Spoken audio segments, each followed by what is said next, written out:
bad thing. But as a factual thing, the degree of his victory is really extraordinary. No.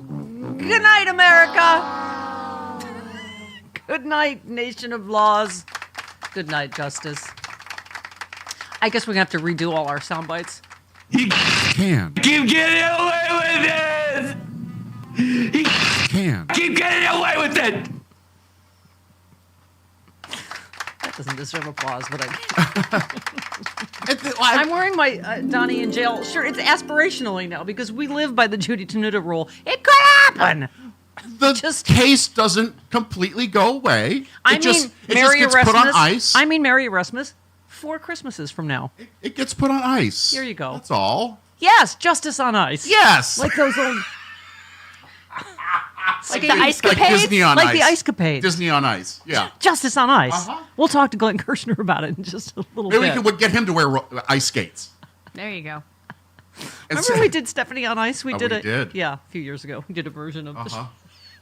the We did. Maybe that's what the new show will be. Stephanie on Ice. What do you We'll call think? Dorothy Hamill in.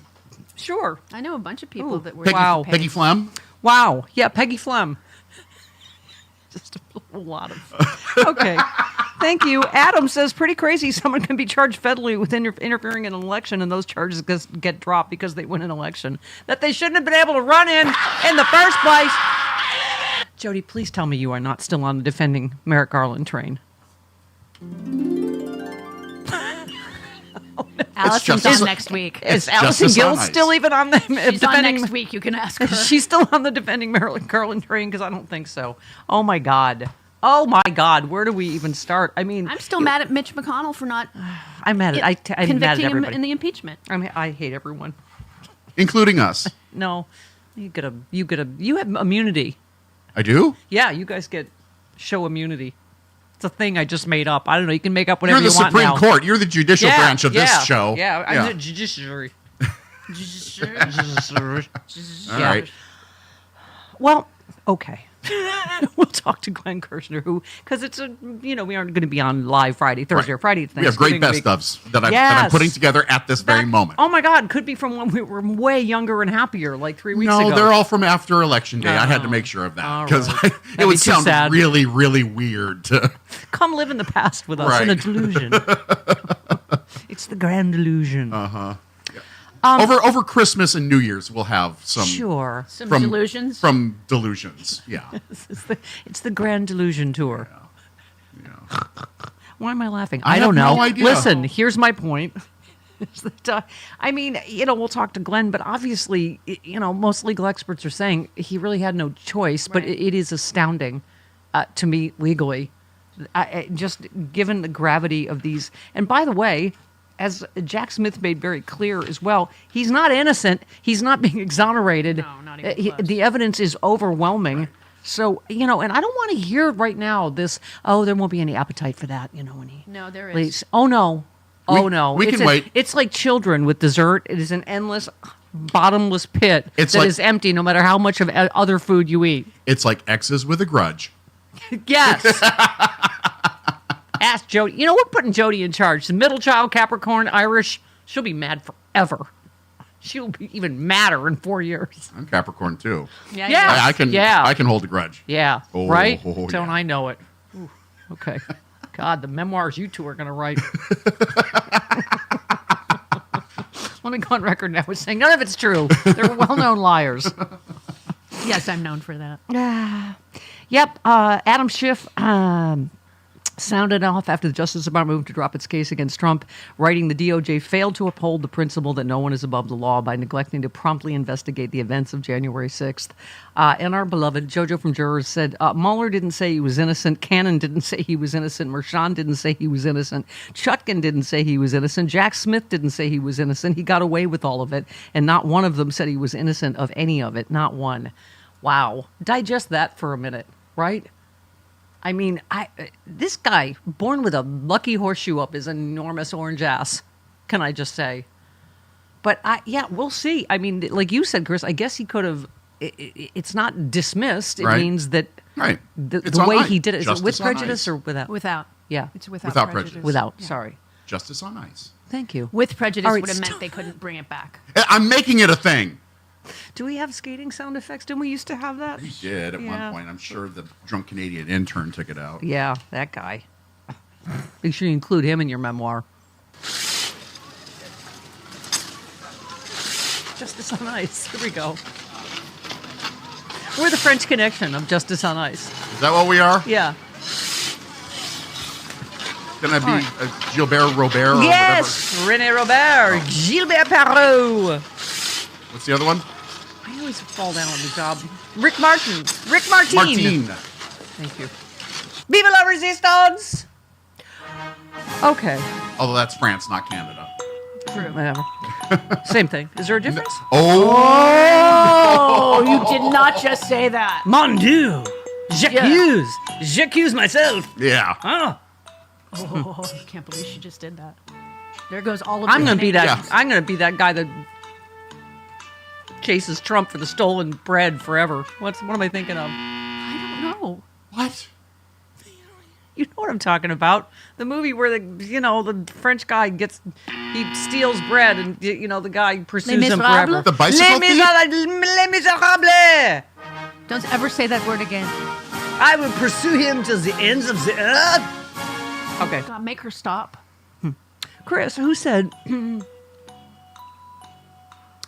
Justice Department and the court system failed to uphold the principle that no one is above the law, DOJ by neglecting to promptly investigate the events of January 6th, and the courts by willfully delaying progress of the case and providing immunity. The public deserved better. Who said that? Pepe Le Pew. Oh, that's good. It was at least thematic, but no, that was okay. Senator Adam Schiff of the great state of California. Okay, Senator-elect Schiff. Senator. Whatever. What time is it? Oh, Lord Jesus. You have a headache in your eye? You have a Yes. headache in your eye? Yes. Okay. I tried to give Merrick Garland the benefit of the doubt, but I'm sorry, Jody. He fumbled the out of this. He really did. I mean, what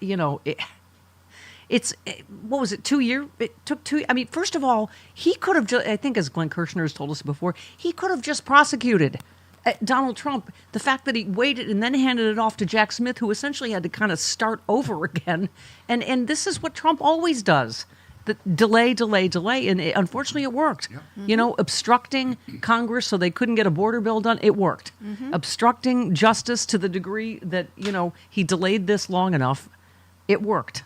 And that's why I just, as I said, the reporting is Joe Biden admits that Merrick Garland was a mistake, but I love this. Priscilla said, since the Wicked premiere was this week, I think now's a good time to remind everyone that Wicked is a story about a weak man gaslighting an entire land into believing that a woman was their enemy, all because she had the guts to try to stop him silencing and stripping the rights of a significant part of the population, inherently political, unfortunately relevant.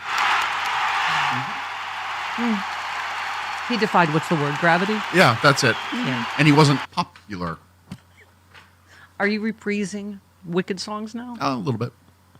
Sing out, Louise. Sing out. Sing them if you're going to do it. Smile. Sing, Louise. I'm not a wicked gay. I'm sorry. I'm not. I saw it on stage once and I kind of fell asleep. Okay, 17. Here's part 2 of his. Okay. Do you agree with Dan or Congressman Goldman right there that Trump will try to take retribution? Absolutely. One of the things, it's like when Donald Trump said, I'm going to appoint Supreme Court justices who are going to overturn Roe v. Wade. People said, oh, no, that's just him talking. That's bluster. No, this is what he's going to do. He feels more passionately about this than he does about tariffs. And I think, there is going to be an investigation. Based on what I know of criminal law, there is no basis for an investigation. There will not be charges as a result. But can he issue grand jury subpoenas? Can he force people to hire lawyers? Can he get press attention to attacking these people? Absolutely.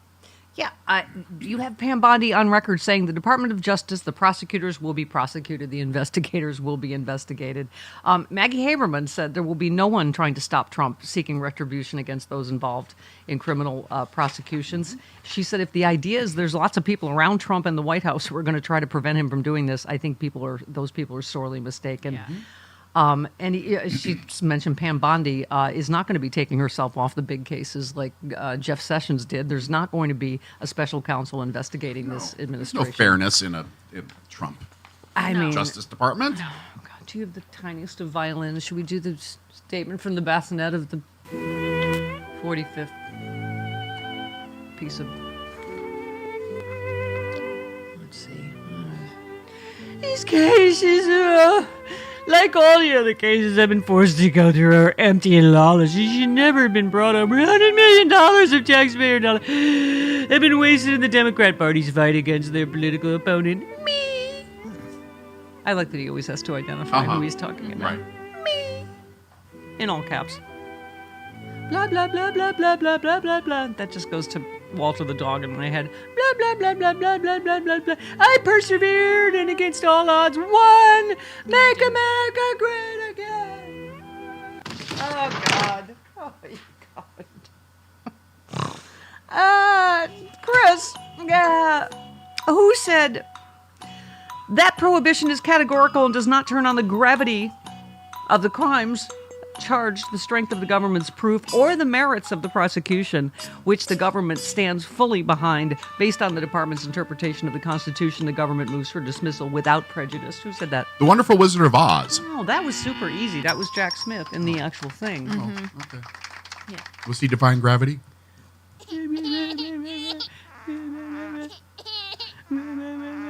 That's what we're going to have 4 years more of. Yes, Poopy we diaper, are. Poopy diaper, whiny Elections. diaper baby bitch. Elections have consequences. Oh, shut up! They Can do. you turn the shut up cannon on yourself? They do.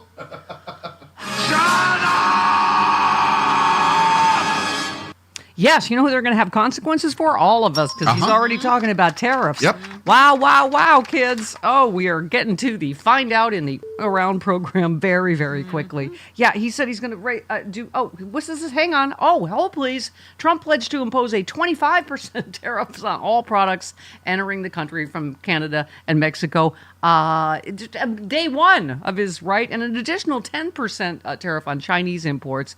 Oh, and this was new. He says there's right now there's a caravan coming from Mexico. Normally the caravans magically disappear after Election Day, but apparently caravan's still on its way. Okay.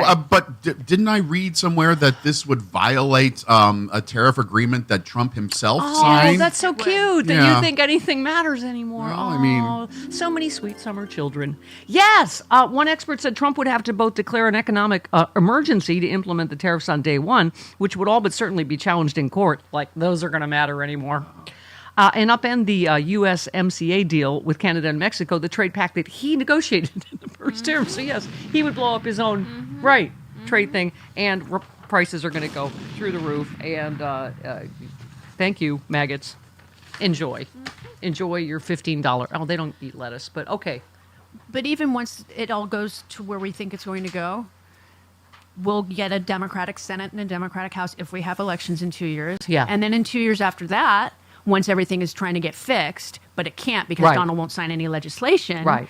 then we will be blamed for that, and they will just vote for Right. another Republican. Right. Their scheme is actually kind of perfect.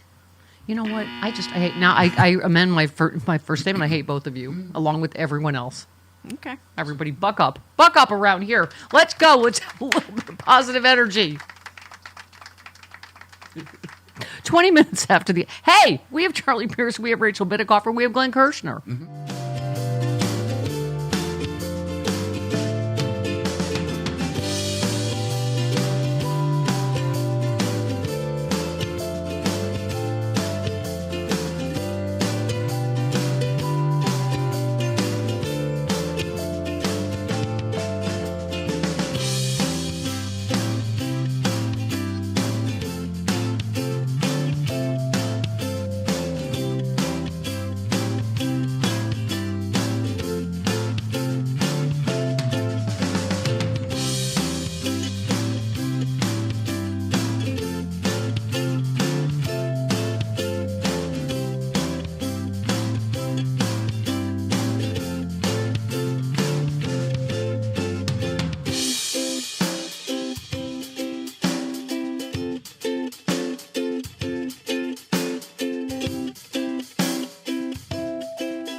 Glenn Kirshner, Charlie Pierce, Rachel Bitikoff are all coming up on the big show.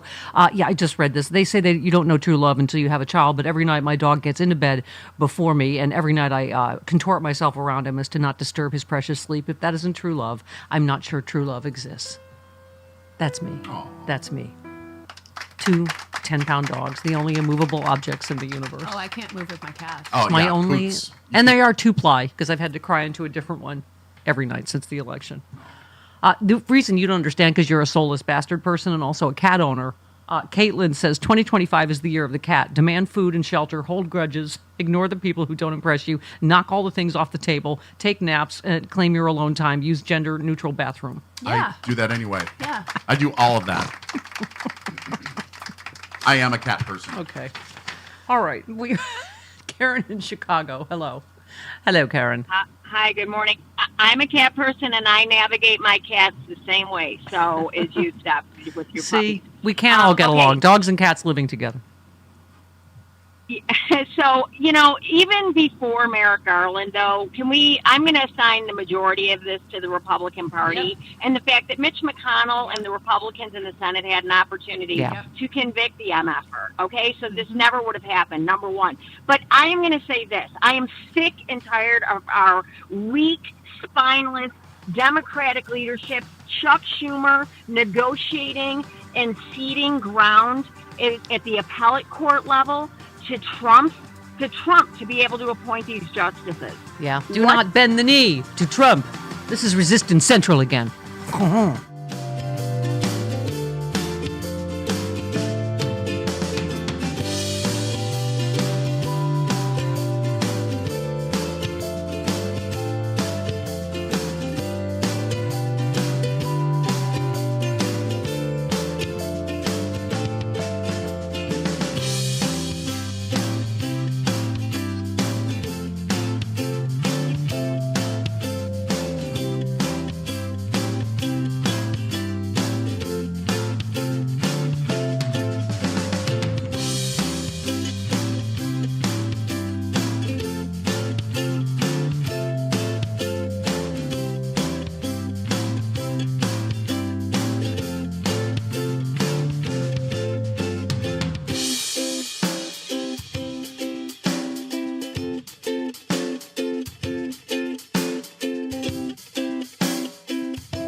spoken, and they've spoken loudly in a landslide election. No.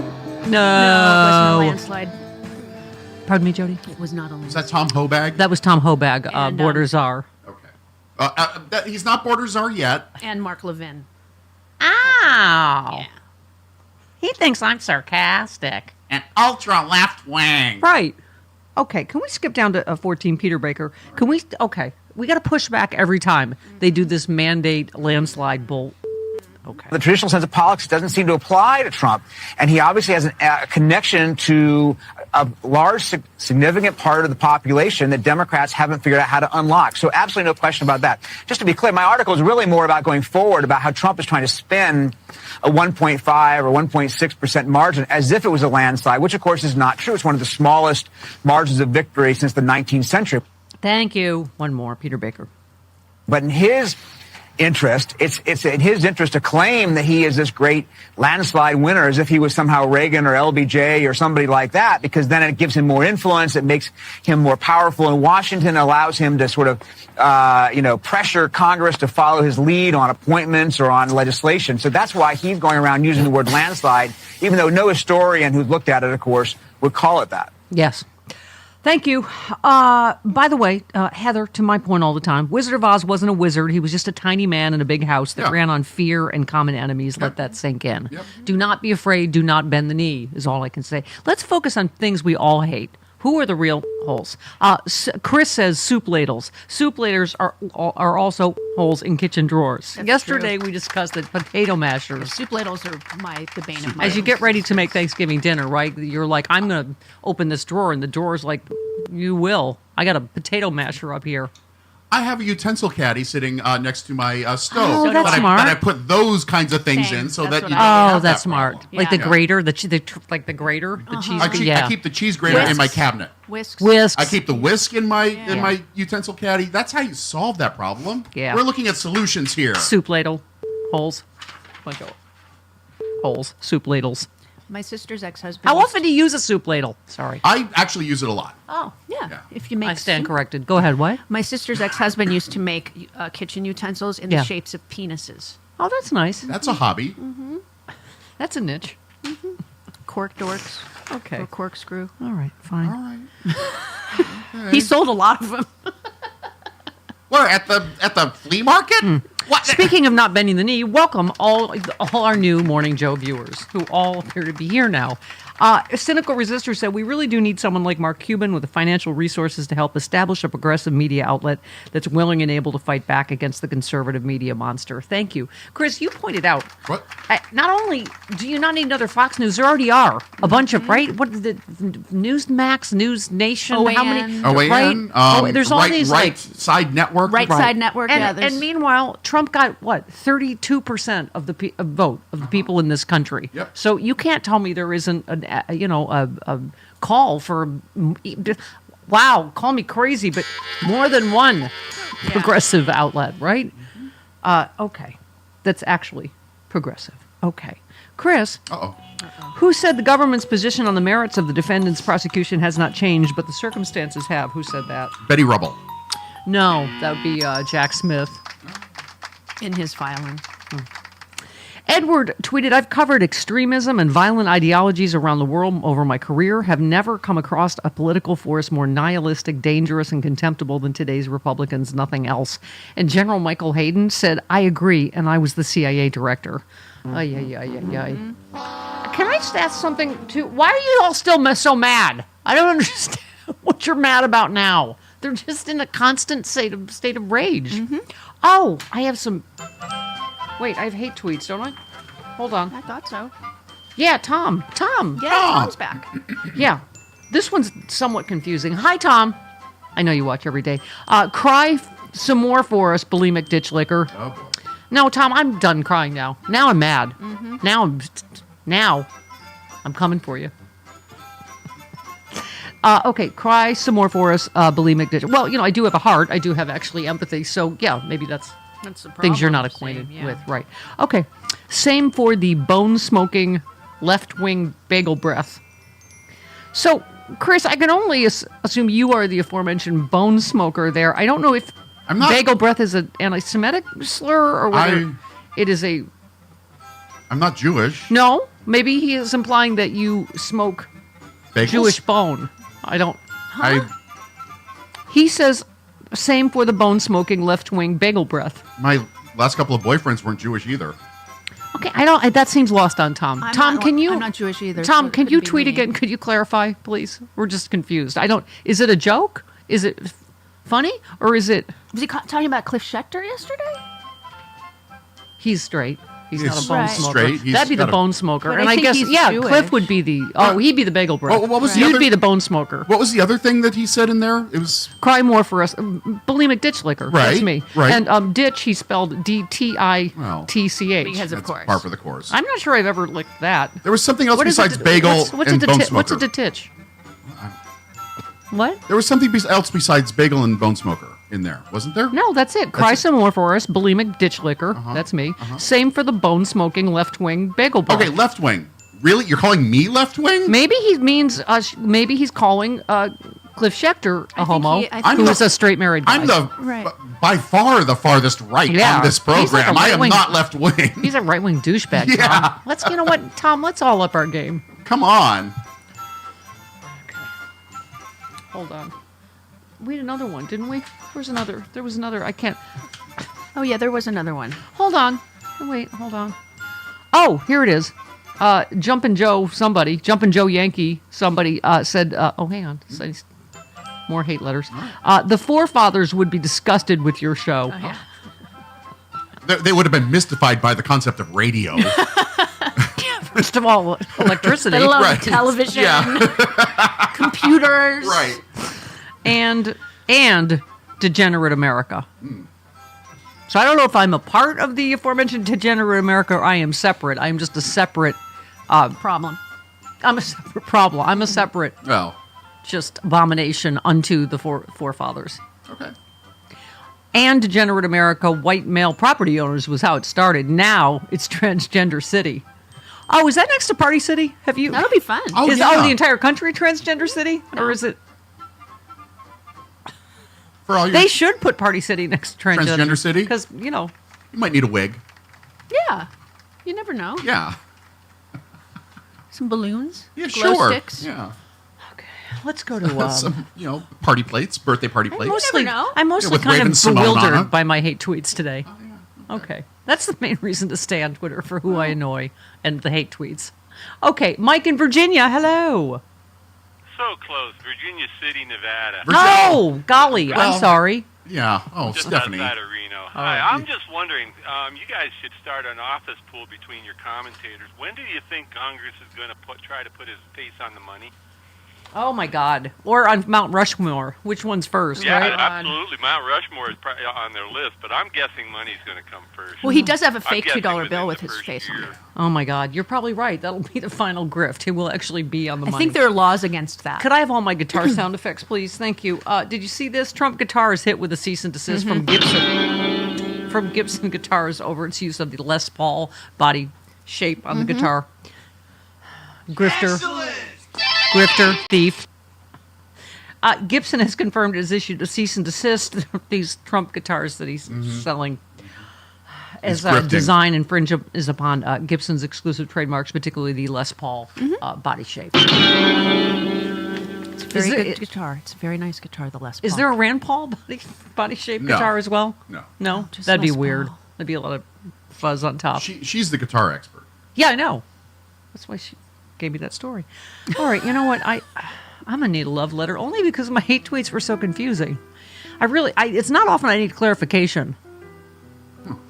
I think you're right. I think he was erroneously referring to Cliff Schecter I think so too. as a homo. But he's not a homo. No. He has a family. Yeah. Well, I mean, homos have families too. Right, but- I was just going to say, Chris, that was like that lady with John McCain. Obama, I don't like he's an Arab. No, man, he's a good family man. What? What does that mean? That wasn't a good answer either. But that's back when that was like at least a decent answer for a Republican. You're like, Cliff is married to the lovely and talented Mrs. Schechter. yes.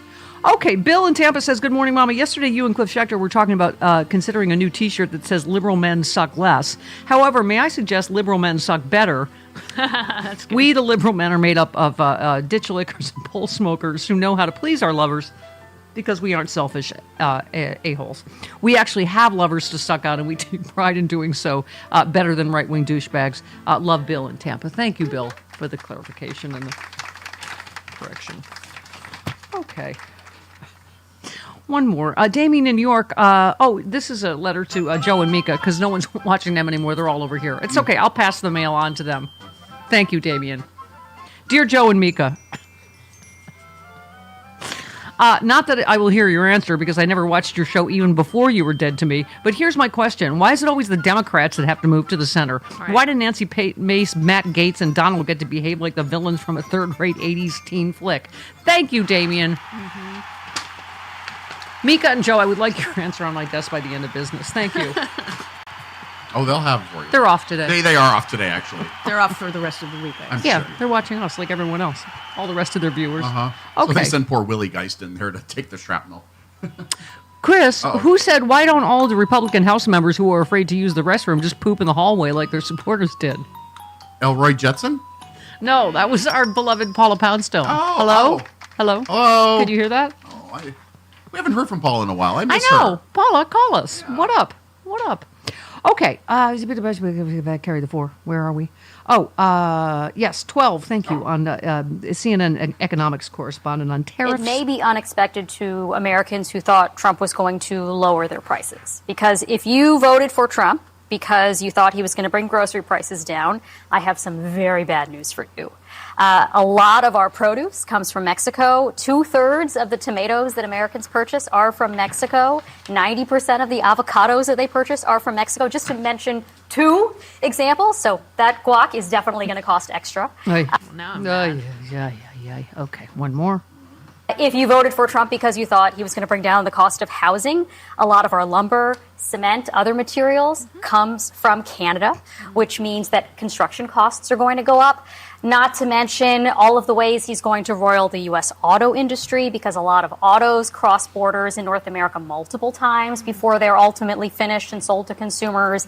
Not to mention the fact that a lot of U.S. manufacturers purchase inputs, intermediate goods like metals and cement and other things from Canada, from Mexico. Mm-hmm. And not to mention even the retaliation that we should expect. Oh, my God. All of which is going to be very bad for consumers. Oh, God. Mm-hmm. Yeah, but you know who said that? Experts, economists. Bleh. God, everyone's going to find out now. This is a Hayden tweeted. You've got to admit, a majority of the country voting for a man because the price of goods are too high, only for him to increase prices on his first day in office, has to be regarded as one of the greatest social experiments of all time. I hate to say it because it's going to be painful for all of us, but God, this is going to be. It kind of is an incredible social experiment to watch this. And the cognitive dissonance. I mean, can Fox News convince them that, eggs aren't $15 a dozen now? I'm kind of holding on to the hope that it's just a negotiation tactic and it won't ever happen. Oh, so many sweet summer children. I saw that. Someone brought that up on CNN this morning. I'm like... Yeah, it made Eric happy. That's the important thing. He almost dropped his pudding. You want to allow drugs to come through our southern border? Yeah. We're going to tariff you. You want to allow them to come through Canada? We're going to tariff you. China, if you're going to allow this stuff to get sold in our country, largely produced in China, we're going to add another 10% to your share. We are going to cost your countries, your economies. We're going to cost your businesses billions, hundreds of billions of dollars. If you think you're going to poison Americans, it's not going to happen. You're not going to destroy our youth. You're not going to destroy our society. You're not going to destroy our families. You're not going to do it. It's going to cost you. I'm going to put an end to it. Laura, when my father sent that 20 minutes ago, I literally cheered out loud. I cheered out loud. I spit my pudding everywhere. Hey, is tariff a verb? We're going to tariff you. I tariff you. Tariff. I'm tariffed of you. It's not a verb. No, it's not. No. It tells me what you think it means. Okay. Wow, we're going to get a lot more Eric. That'll be exciting. Okay, 49 minutes. I tariff you, Chris. Elections have consequences? 49 minutes in. 49. Have fun in the back seat. Toons is driving, everyone. This portion of the our dearest Charlotte Clymer said, I deeply admire Congresswoman-elect Sarah McBride for her courage and character in navigating an impossible situation solely manufactured by cruel, cynical, and hypocritical people who care far more about building their hateful personal brands than helping their constituents. Charlotte joins us now. Good morning, Charlotte. So good to see you again. Good morning, ma'am. It's good to see you again. You too, ma'am. As we were talking just off air a little bit, we just played just a Katie Couric soundbite about this not being partisan. It's just mean. It's just, that's what Mike Johnson calls treating someone with dignity. What if you're late for a vote and that happens to be the closest bathroom? I said, this is the trans version of the help. You've got a perfectly good bathroom in your own blah, blah, blah. I mean, this is just, I think people know what segregation and discrimination look like, don't they? They do. And this is performance, is what it is. Nancy Mace has done almost nothing for her district. She's part of a political apparatus that does really nothing for working class families. So in order to separate herself, in order to get some kind of relevancy, this is what she chose to go after. Yeah. Well, and you were a better woman than I. You said, I feel really bad for Nancy Mace. You said, I really do. I can't imagine what psychological trauma someone goes through that makes them so openly starving for relevancy that they'll sell their value system for a perishable news cycle. It's honestly painful to watch. I hope she finds peace.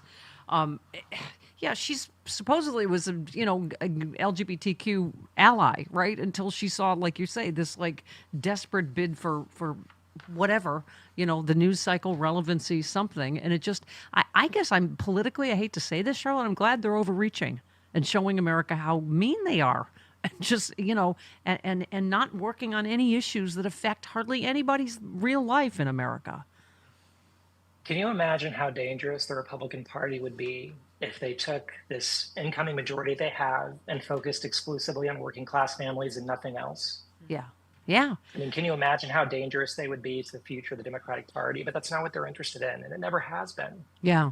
Well, and also her whole, about protecting women, and she's about to vote. She would have voted for rapist Matt Gaetz, allegedly, and Pete Hegseth, who also, I'm sorry, Charlotte, but the fact that this guy who's not even qualified to run the military is a veteran, I think you know that.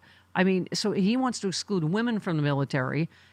And I'm sorry, I keep saying it over and over, Charlotte, but women don't go to the hospital, get a rape kit run on them when they've had consensual sex.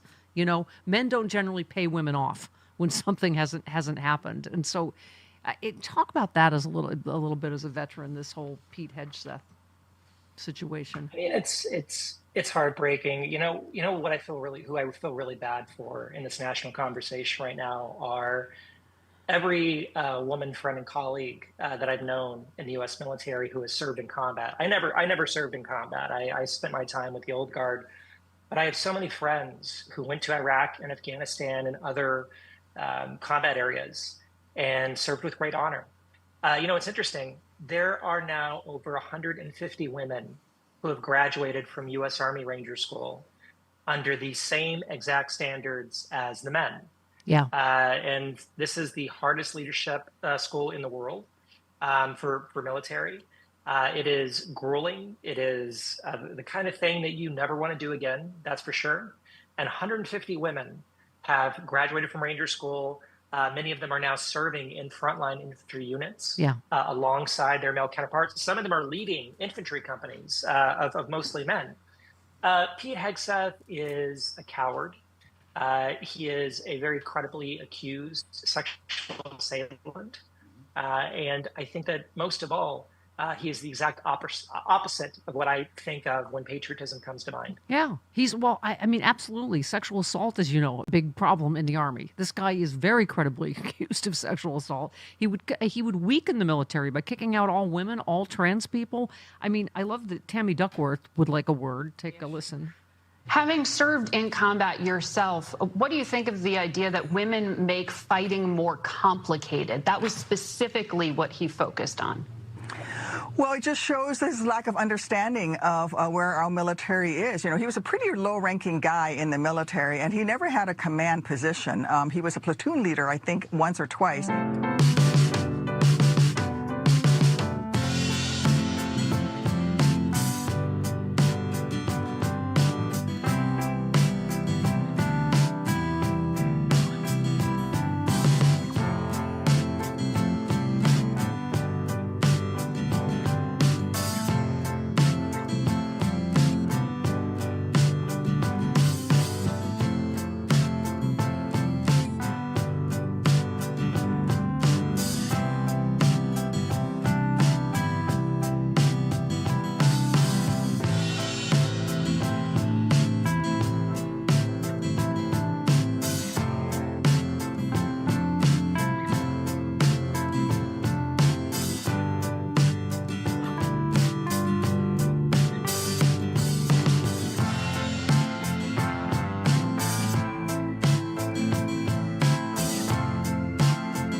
55 minutes after the hour. Randy's mad at us for laughing about Trump getting off.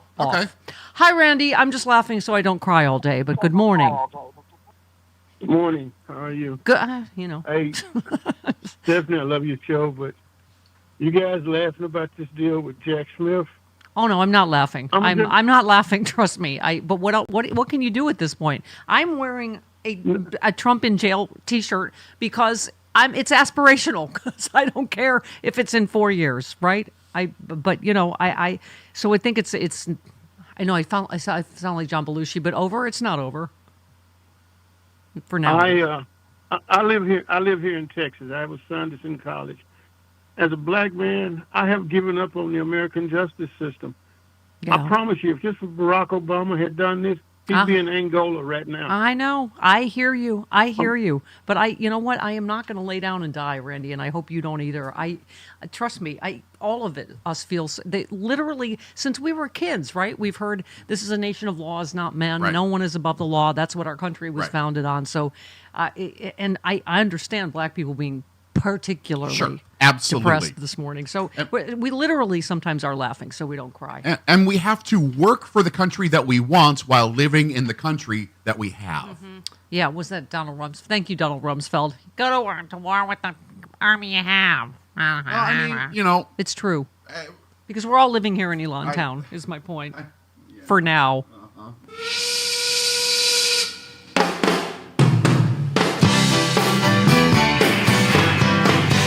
Well, we're living here in Elon Town, working for an egomaniac clown.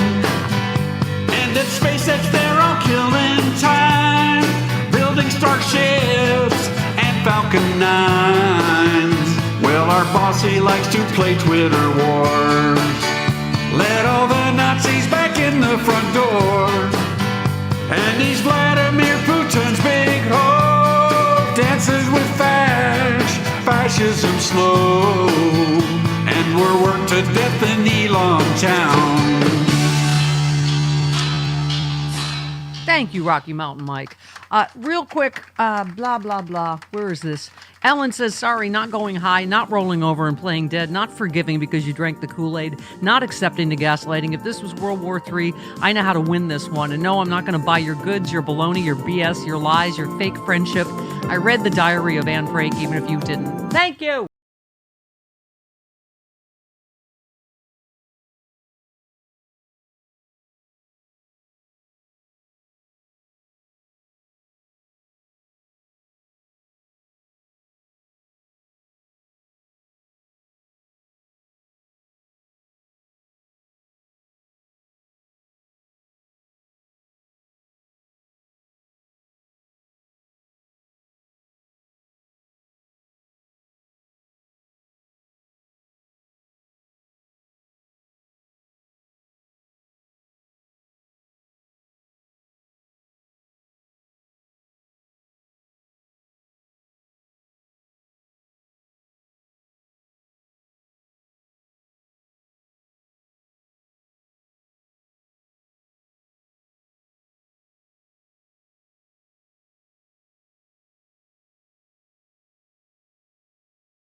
Stephanie Miller. You say what you want to say and let the words fall out.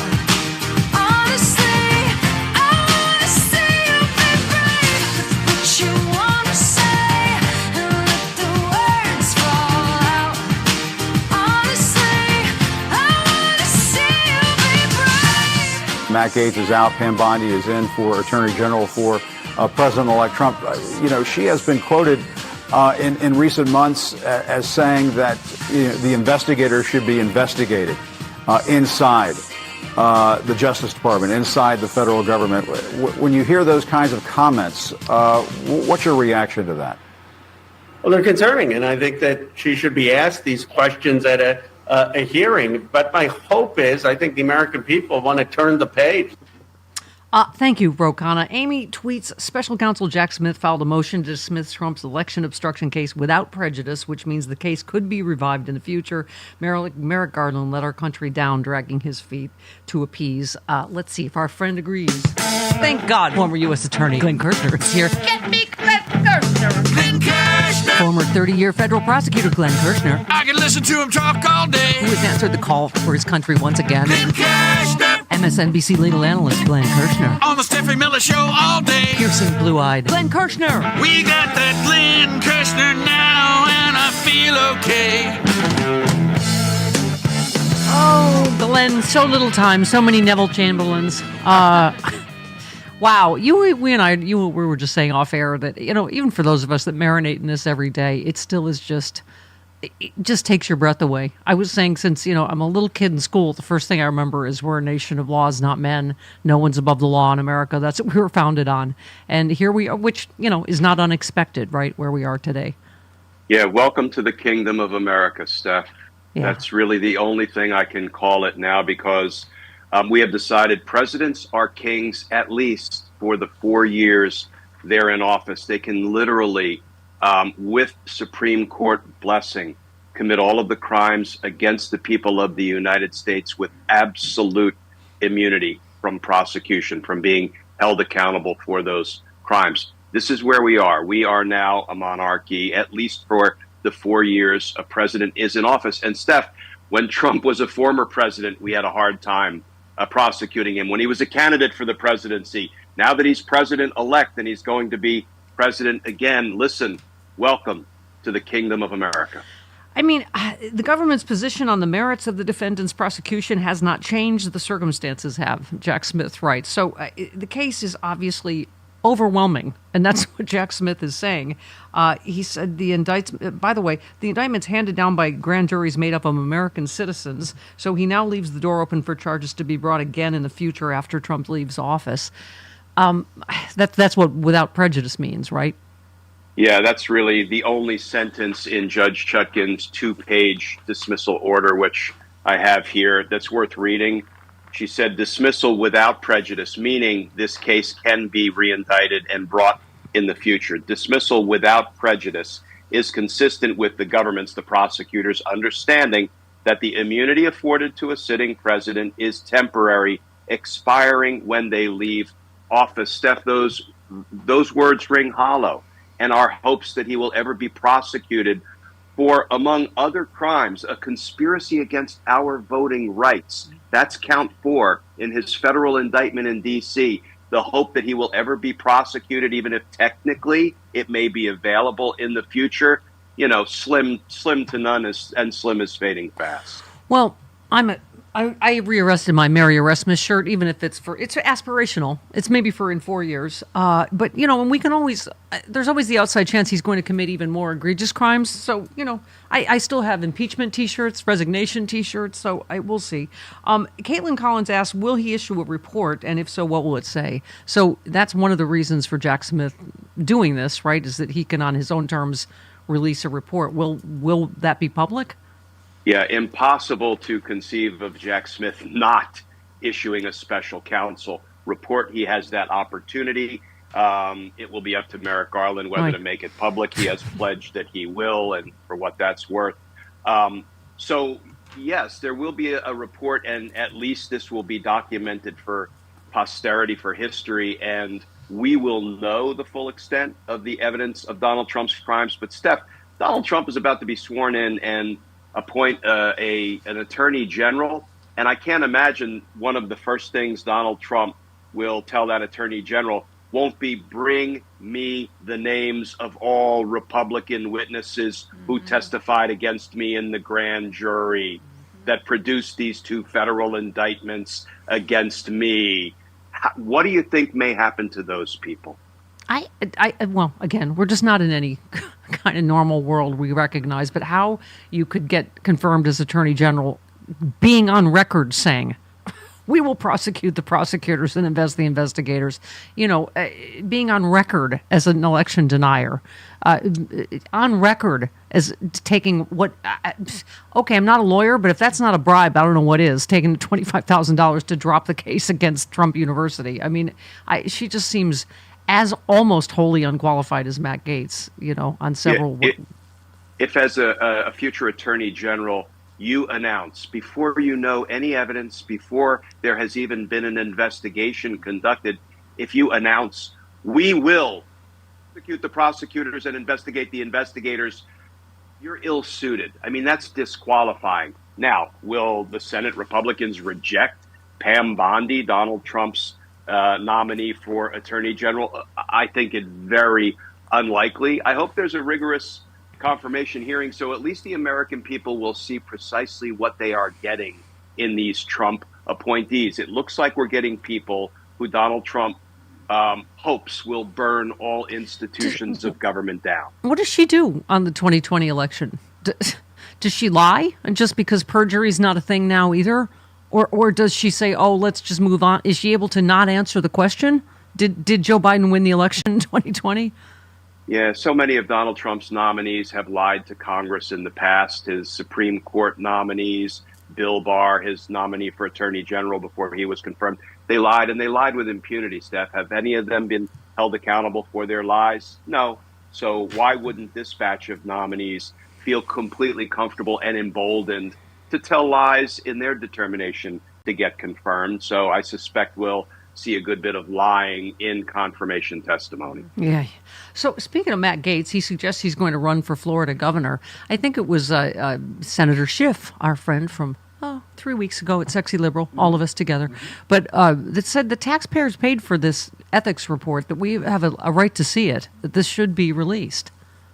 Yeah, and I think eventually it will come out somehow. It's crazy that Matt Gaetz can resign from the job, from Congress, and then accept a fake nomination to try to bury the report, and then think he can just slide back down to Florida and run for governor with this enormous report that it seems details lots of egregious misconduct and potential crimes by Matt Gaetz. And it's all just going to evaporate. Well, maybe in a Trump administration it does.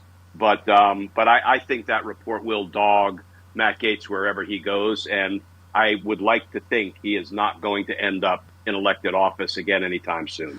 Again, not a lawyer. Pete Hegseth, not a prosecutor, but am a woman who knows that women don't go to the hospital to have a rape kit run on them if they've had consensual sex, generally. Nor do men pay women off if nothing happened. Look, we're looking for some points of light amidst the darkness, and I think one point of light is that the Senate Republicans sent a message to Trump loud and clear: get rid of Gaetz. We're not confirming him. And now it is on to Hegseth. It's on to Tulsi Gabbard. It's on to Kennedy. And we'll see how many of these unqualified and even dangerous nominees make it through the process. But listen, at least the Senate Republicans said, no, you ain't getting Gaetz. Next. And we'll see how that plays out. So little time, so many horrible right-wing ideas, Glenn. A pair of right-wing scholars from the American Enterprise Institute made a plea to President Biden to pardon Donald Trump on his way out the door. This comes as Trump's remaining criminal cases appear to be in varying stages of dead or in limbo following his reelection. They argue they should be defeated outright to let America heal. Your thoughts? But Trump will get a pardon, Steph. Trump is going to get a pardon in one of two ways, I suspect. Because the cases were dismissed without prejudice, because that means they can be reindicted and prosecuted in the future, Trump will still need his pardon, right? Belt and suspenders for your corruption. So he will pardon himself probably and stick it in his back pocket if he didn't the first time around. And at some point, he'll just step down and play golf and arrange a deal with J.D. Vance, make him president, and get a pardon from J.D. Vance. So, there are so many ways for Trump to continue to avoid accountability, which is why I'll say it again. Welcome to the kingdom of America. Yeah. So just to be, let's since we're terrified and depressed today, let's talk about when we can be terrified and depressed about things in the future. Timothy Snyder, professor of history at Yale, it's a scholar on authoritarianism, said he believes Trump will seek to change the system so that he can remain in power until death. All right. Are all things possible this morning, Glenn? Yeah, I think it unlikely, but I agree with Professor Snyder. I mean, he'll try to do it. Will he succeed? I'm hoping, Steph, that God help me when I put my hope in the Senate Republicans. But listen, they had to act in cowardly fashion to get reelected so they didn't alienate Donald Trump's base, right? Well, now they're comfortably in office, some of them for 6 more years. And now I guess I'd be surprised if they wanted to give all of their power over to dear leader and render themselves completely powerless, which is what they would be doing. So I hope they covet their own power enough that they will start to push back on Donald Trump's determination to convert us from a democracy to a dictatorship. Yeah, which they did on the Rick Scott thing. That was their first FU, but of course that was a secret vote, in line with their cowardice. So just one more. I don't know if you can comment, but we are not happy with people who, let's just say, bend the knee to Trump. A new reported plan by Comcast to spin off its cable assets, including MSNBC, to increase profitability could run into a roadblock with Trump set to take the reins of power in January. He could meddle with their financial maneuvering, according to one media analyst. There are only 2 media entities Donald Trump dislikes more than CNN. One is MSNBC, the other is NBC. Trump's overt vindictiveness could lead to the regulators involving themselves in the financial details that could have huge implications for the success of the endeavor. Media outlets traditionally described as liberal may have a very hard time doing deals. Oh my God. Yeah. But here's listen, there's a little bit of light amidst all the darkness, because Trump will engage in so much abuse, overreach, corruption, and outright crime that there is one institution that I still have I hold in high regard, and it's the federal district court judges in Washington, D.C. Now, we're going to set aside the rot at the top, the Supreme Court, for a minute. But those are the judges, Steph, where all of these lawsuits are going to be filed, trying to combat Donald Trump's runaway lawlessness.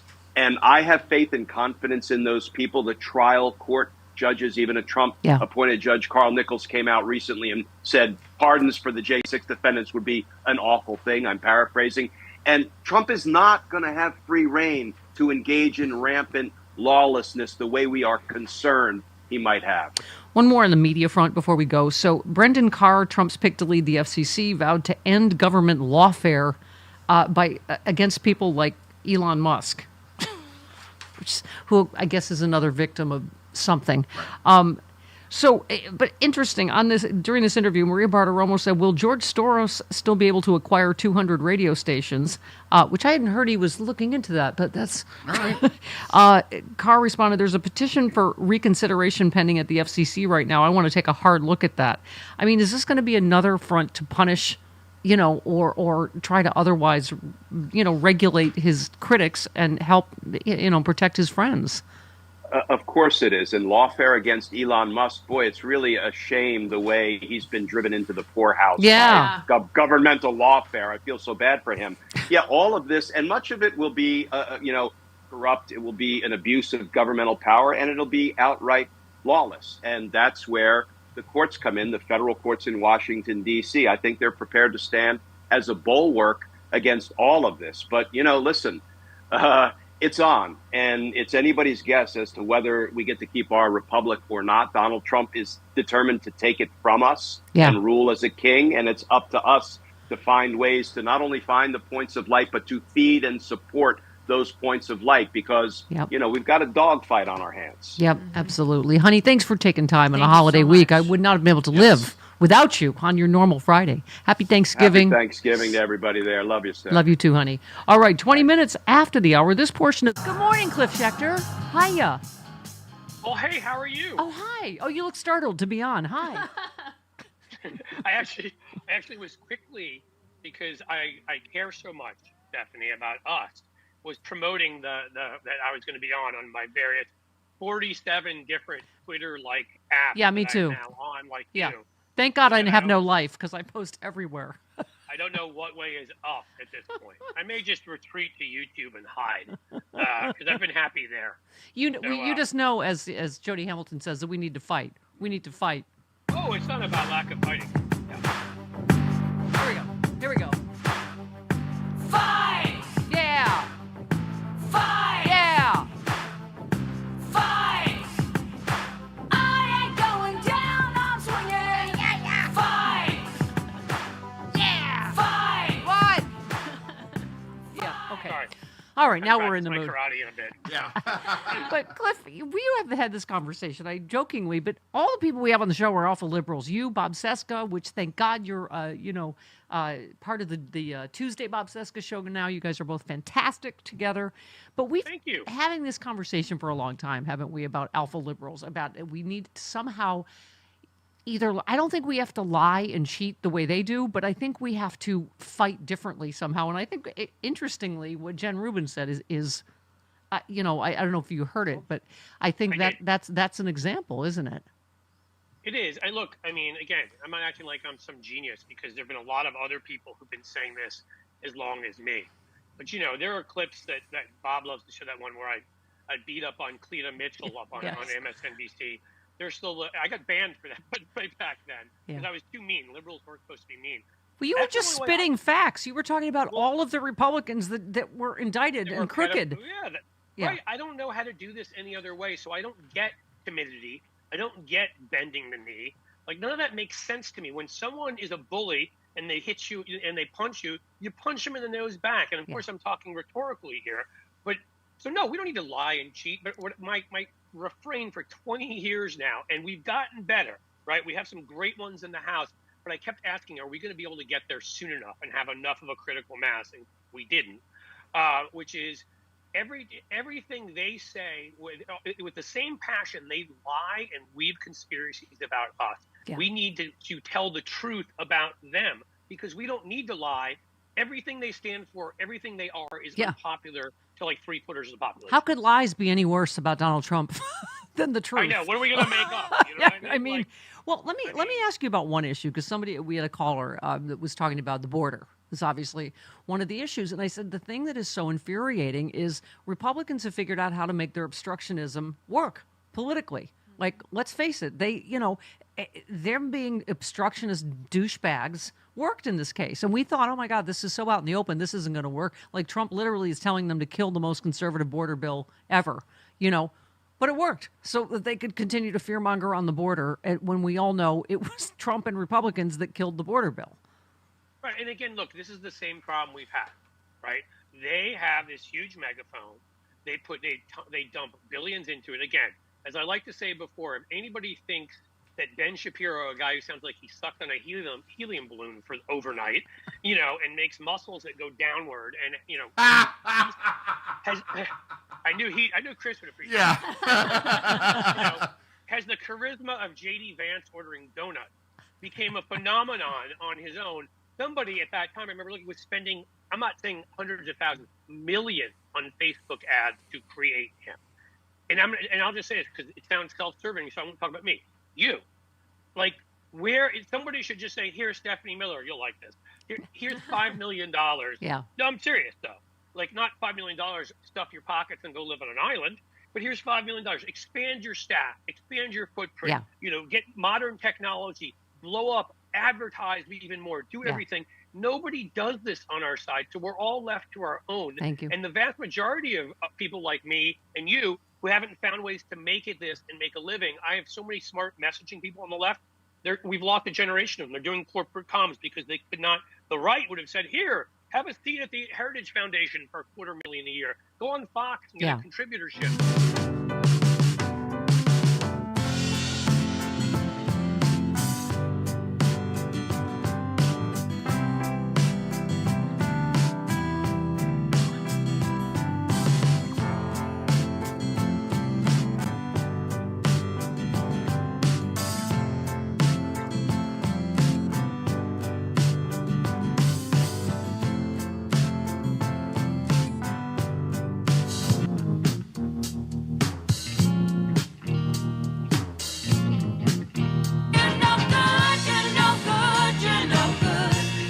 Stephanie Miller. I'm gonna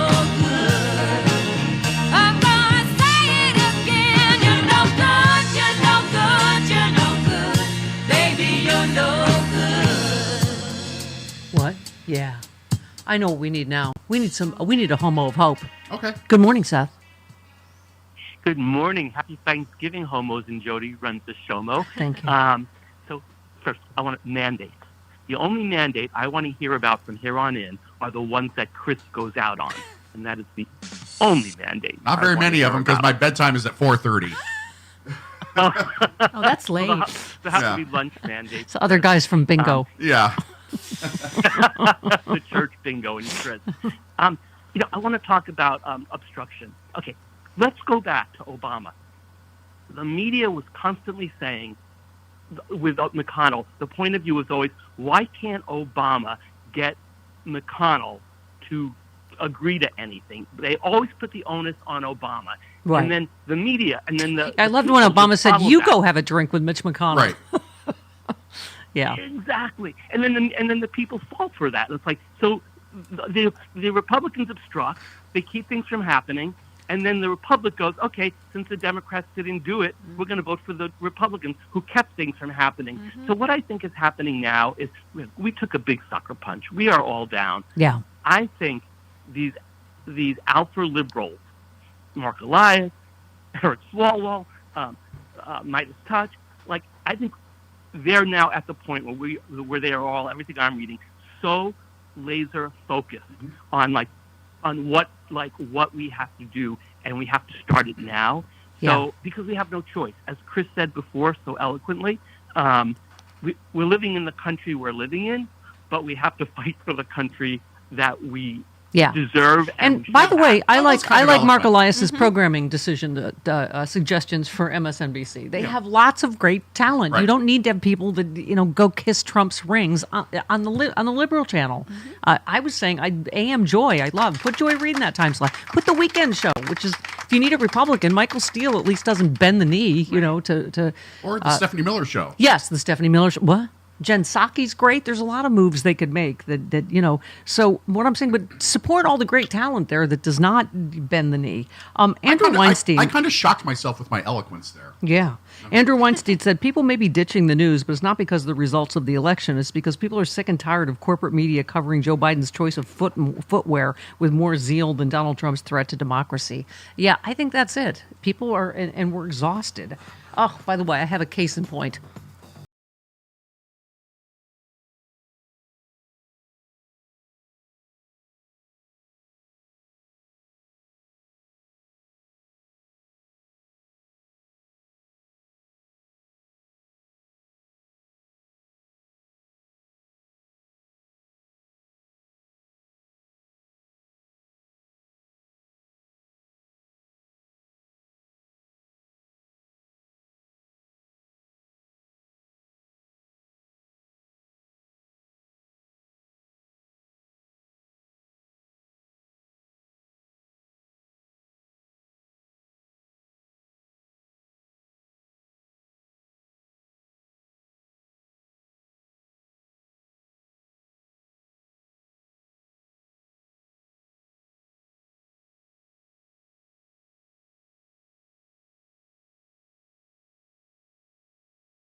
There's a statute. It's Title 8 United States Code 1324 III. And what it says is, it's a felony if you knowingly harbor and conceal an illegal alien from immigration authorities. It's also a felony to impede a federal law enforcement officer. So if we don't want to help, that's fine. He can get the hell out of the way. But we're going to go do the job. President Trump has a mandate for American people. No, Hobag. That was Thom Hobag. Uh-huh. Not a You're mandate. just dispensing with his real name, aren't you? You started it. Ro Khanna responding to that real quick. People want a secure border. They want to make sure that violent felons aren't in this country. But Donald Trump and Thom Hartmann have talked about actually having the military involved in going into businesses and conducting raids, asking people for their paperwork. And I don't think that's what the American people want. That will violate the rights not just of those who may be undocumented and here for years paying taxes, but also potentially American citizens who are caught up in the process and ask for their paperwork. So anything that needs to be done has to be done with respect for our Constitution and our values, and the specifics of what has been proposed are deeply concerning. Okay, and also yesterday we mentioned if you cut off our funds, I suggest we cut off our fourth largest economy in the world, taxes that pay for all the red states. How do you do sucking that as off a taxpayer, though? You have to file your federal income taxes. So how do we do that? Listen, I'm a big picture person. There's only one man now that understands, and that's the author of Idiot America. Pierce. Pierce. Charlie Pierce, political columnist for Esquire.com. Why's everybody always laughing with me? Hi, Charlie. What's not funny this morning, right? Hi, kids. My apologies to the entire company for my absence last week. Oh, that's the migraine fairy came to call, and oh no, we have to entertain the migraine fairy, or else she starts hitting me in the head with a sledgehammer. So anyway, I'm back, ladies. I feel like you're calling from the Church of Magic Johnson. There is a giant picture of. Yeah, that's the my first GQ cover story, and it's the GQ cover that hung in the front of the Condé Nast building for a month. Wow, very exciting. Along with all the other Condé Nast pictures and all the other Condé Nast publications. You know, they put up these big representations of that month's cover. Yeah. And they gave me that one after, the month changed. Okay. Oh, fantastic. So that's why magic is up there behind my head. Oh, wow. But I have an even more important guest star on this week's segment. Oh, no. Is it time for Santa Buddha? It is time Oh. for Santa Buddha. It's too early. It's not Thanksgiving yet. Well, I'm not on until after Thanksgiving, so screw it. Fine. Okay. I don't give a damn about what anybody thinks anymore. Oh my God! It is. There's I no am way, not part of mankind anymore. right? There's no way to spin it. It's a depressing. I do not care for whom the bell tolls. It's a depressing one. Even Glenn Kirshner, who's generally pretty happy clappy. It's just even though you knew it was coming, it's still pretty breathtaking where we are. I honestly didn't know it was coming. I had hoped it would, because number one, he's not the damn president yet. Yeah, stop obeying in advance. Because, I mean, why give up your leverage on your own? Why not, wait till somebody takes it away from you? Well, I assume so he can release a report. Right. I mean, that's the whole reason. Because Charlie's obviously... What good is because what would have happened? He would have gotten fired, and then they would have billbarred the report. They would have gone, here's the report we're going to issue from... What, we need another report to know what we already know? Yes. A report is not going to change anything.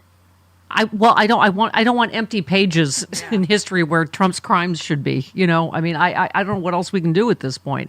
I'm tired of reports. I'm tired of department policy memos. I'm tired of all the roadblocks we put in our own way. Yeah. I hear you. And I just had it. And by the way, I was researching the famous memo that you can't indict a sitting president. Mm-hmm. It was originally written by the Office of Legal Counsel in 1973, but it was put into effect in the fall of 1973 by, wait for it, Acting Attorney General Robert Bork. Yeah. Because Nixon had already beheaded the Justice Department. Right. And Bork was Charlie, the only remember one when we still were standing. that was considered ridiculous by everybody when Nixon said if the president does it, it's not illegal. Here we are. I mean, it's like guess what? If the president does it, it's not illegal. Yeah. I think he's going to shoot someone on And Fifth I'm not Avenue gonna just to make a point. I'm not going to hope, that this guy's coronary arteries last until 2029. Yeah. I don't because care. otherwise you're going to wind up having to have a cadaver synod. Yeah. I don't care. You know what the cadaver synod is? Did they teach you that in Catholic school? No, The what? The cadaver synod synod. is probably my favorite historical event. A pope dug up his predecessor, dressed the corpse in the papal robes, put him on trial, and convicted him. I'm down with it. Yeah. And then cut off his blessing fingers and threw the corpse into the Tiber. Yeah. Oh, someone that did mortician makeup for a living said that the makeup Trump is doing looks very much like what they used to do. Because, like the lips aren't the same color. Right. And, whatever. Okay, Charlie, you write out of what seems to be the endless parade of wackadoos, smack brains, rockheads, fanatics, lunatics, and general for brains that has been following Trump ever since he rode down the escalator and set the American idea of self-government on an express escalator to hell. None has been more ridiculous than Dr. Sebastian Gorka. You just, and you didn't think it could get more ridiculous, but I forgot. First of all, the guy has a Bond villain name. Greetings. But I'd forgotten. You said he copped a White House job in the first Trump administration thanks to the intervention of convicted felon Steve Bannon, because of course he did. Yeah. He spread so much misinformation on YouTube, they banned him from the platform. Wow, I didn't even know all the fun facts about this particular lunatic. Yeah, and he walks around wearing his father's Legion of Honor from Hungary. What? I mean, come on, man. So I'm turning into Joe Biden right now. This is because you wrote a piece last week on, The Onion buying InfoWars, because it's kind of perfect for our time, isn't it? You said The Onion said in a statement it plans to replace InfoWars' relentless barrage of disinformation with The Onion's noticeably less hateful disinformation. And you said, I won't be satisfied until Alex Jones one day asks a Sandy Hook parent for loose change from a steam grate in Times Square. But this isn't bad at all. It fits the ridiculousness of our time, doesn't it? Oh, sure it does. And the question is, which one of Trump's judges is going to prevent that sale? Right. Yeah. They better get that done before next. Oh, by the way, an added historical note: Trump will be inaugurated on Martin Luther King Day. Yes, he will. Oh, God. I remember that because that was going to be Kamala Harris's, and I guess not important now. Okay, so just in terms of but things... you're still doing the show, right? Yes, we're doing Sexy I'll Liberal, be the there. day of the No question. Women's March, January 18th. That's You right. betcha. Okay, can I just say, even the headlines now you still are like, is this the Onion?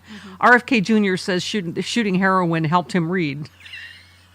Helped him study better. What? Our new director of Health and Human Services is going to explain to you how, McDonald's steroids and heroin are actually really, really good for you. Yeah. That one got by me. I'm going to have to check. That sounds like a blog post for this. No. There's a clip. No. There's an actual clip of him saying that heroin really helped him study. Well, I mean, I realize that, musicians think heroin helps. Right. That's why there are so many great musicians who aren't making music anymore. except in the choir in Visibule. But, reading. How about this I one? thought heroin made you fall asleep. It can. It also makes you puke. Oh, dear. Yeah. So, Ronald... Tolstoy makes me fall asleep, too, but for different reasons. Ronald tweeted, good thing Trump's new HHS Secretary RFK Jr. is an advocate for raw milk. That pasteurization stuff that saved hundreds of thousands of kids from bovine tuberculosis and other diseases is all deep state nonsense. I mean, I mean, do you get the feeling that, like, he's really turned into Lothar of the Hill People? He's doing everything. He's going to be handing out like slabs of raw bison meat on the lunch carts at HHS. Yeah, I can't anymore. I think I've stopped being able to even. Oh, by the You way, know who I do feel sorry Yes. for, and I don't remember her name, but she's the recently nominated candidate, and I get to call him a candidate, I guess, for Secretary of Agriculture. Because boy, is she walking into a buzzsaw. Oh yeah. Kelly Loeffler. Oh no, it's not. No, it's not Kelly Loeffler. It's she's somebody something else. else. Yeah, I don't know. Yeah, Kelly Because Loeffler she is is something walking else. into an absolute Canadian buzzsaw. Yeah. Oh, God. With which they make the lumber they're not going to send us anymore because, or either that or they're going to send us and we're going to wind up paying like $9 million per board foot for. Yeah. Okay. By the way, it just occurred to me, who is it? Oh, Pete Hegseth. Who's that?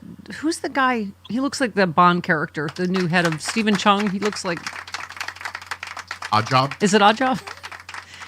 That awful new Trump spokesperson. He said the woman, the accuser, it's like, oh, this is all, liberal, deep state, blah, blah, blah. She was a Republican woman. She was at a Republican women's conference that accused Hegseth of rape. That's what they want you to believe. Okay. By the way, of all the whole parade of horribles, you wrote about the idea of private prisons, which you've talked about for quite a while. You said it seems the incoming administration is out to show that we haven't seen anything yet.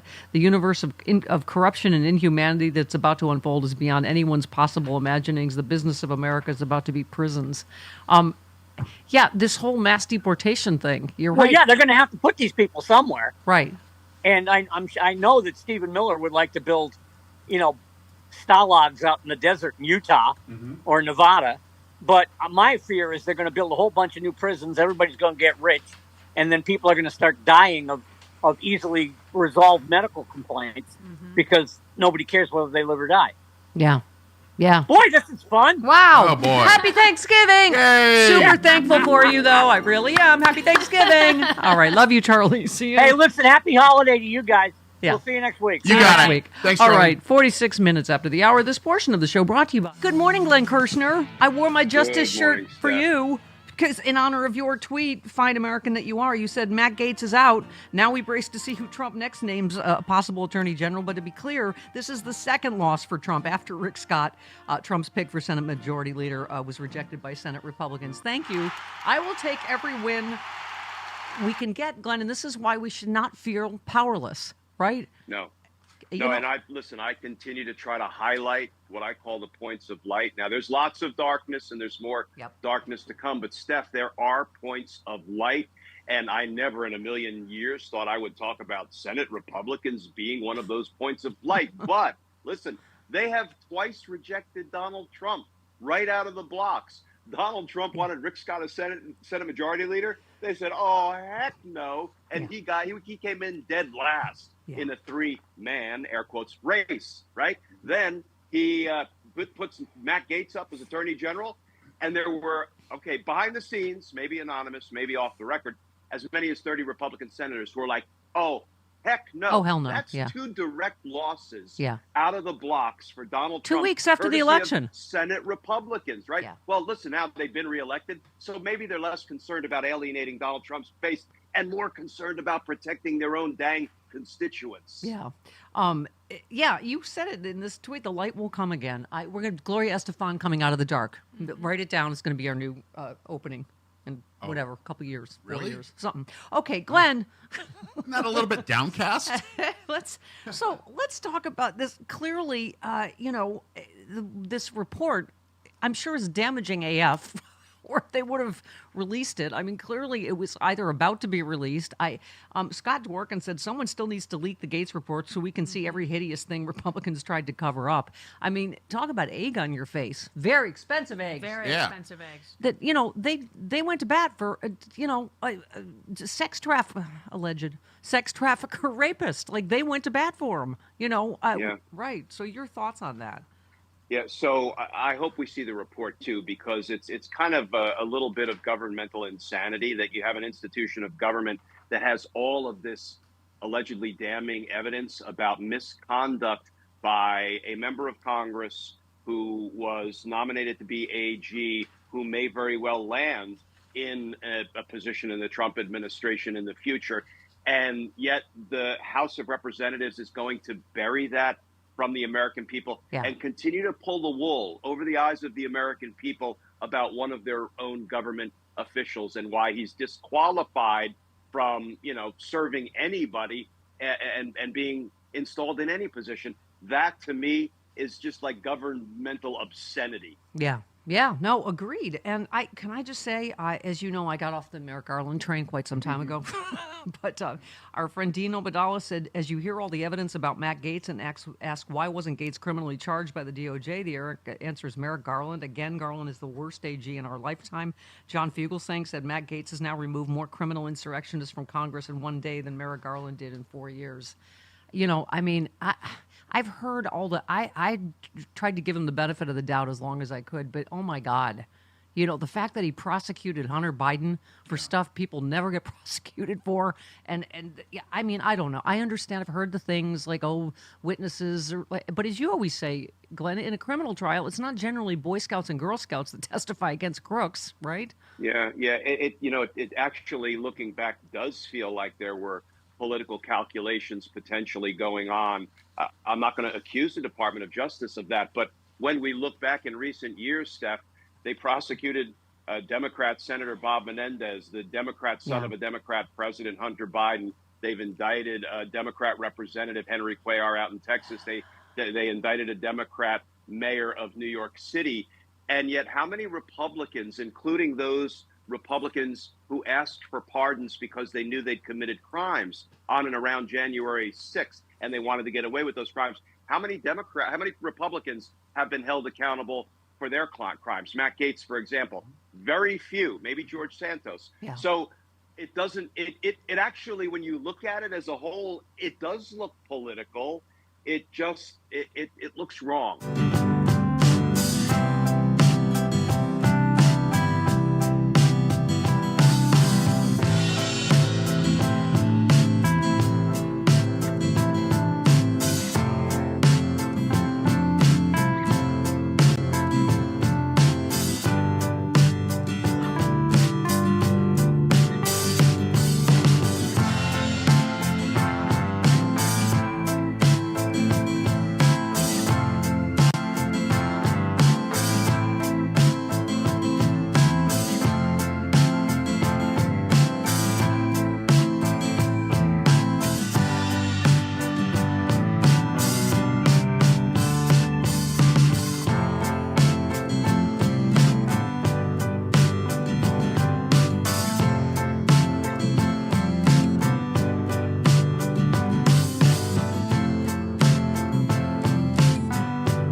Thanksgiving week, I'm so thankful for all my love letters and for all of our listeners.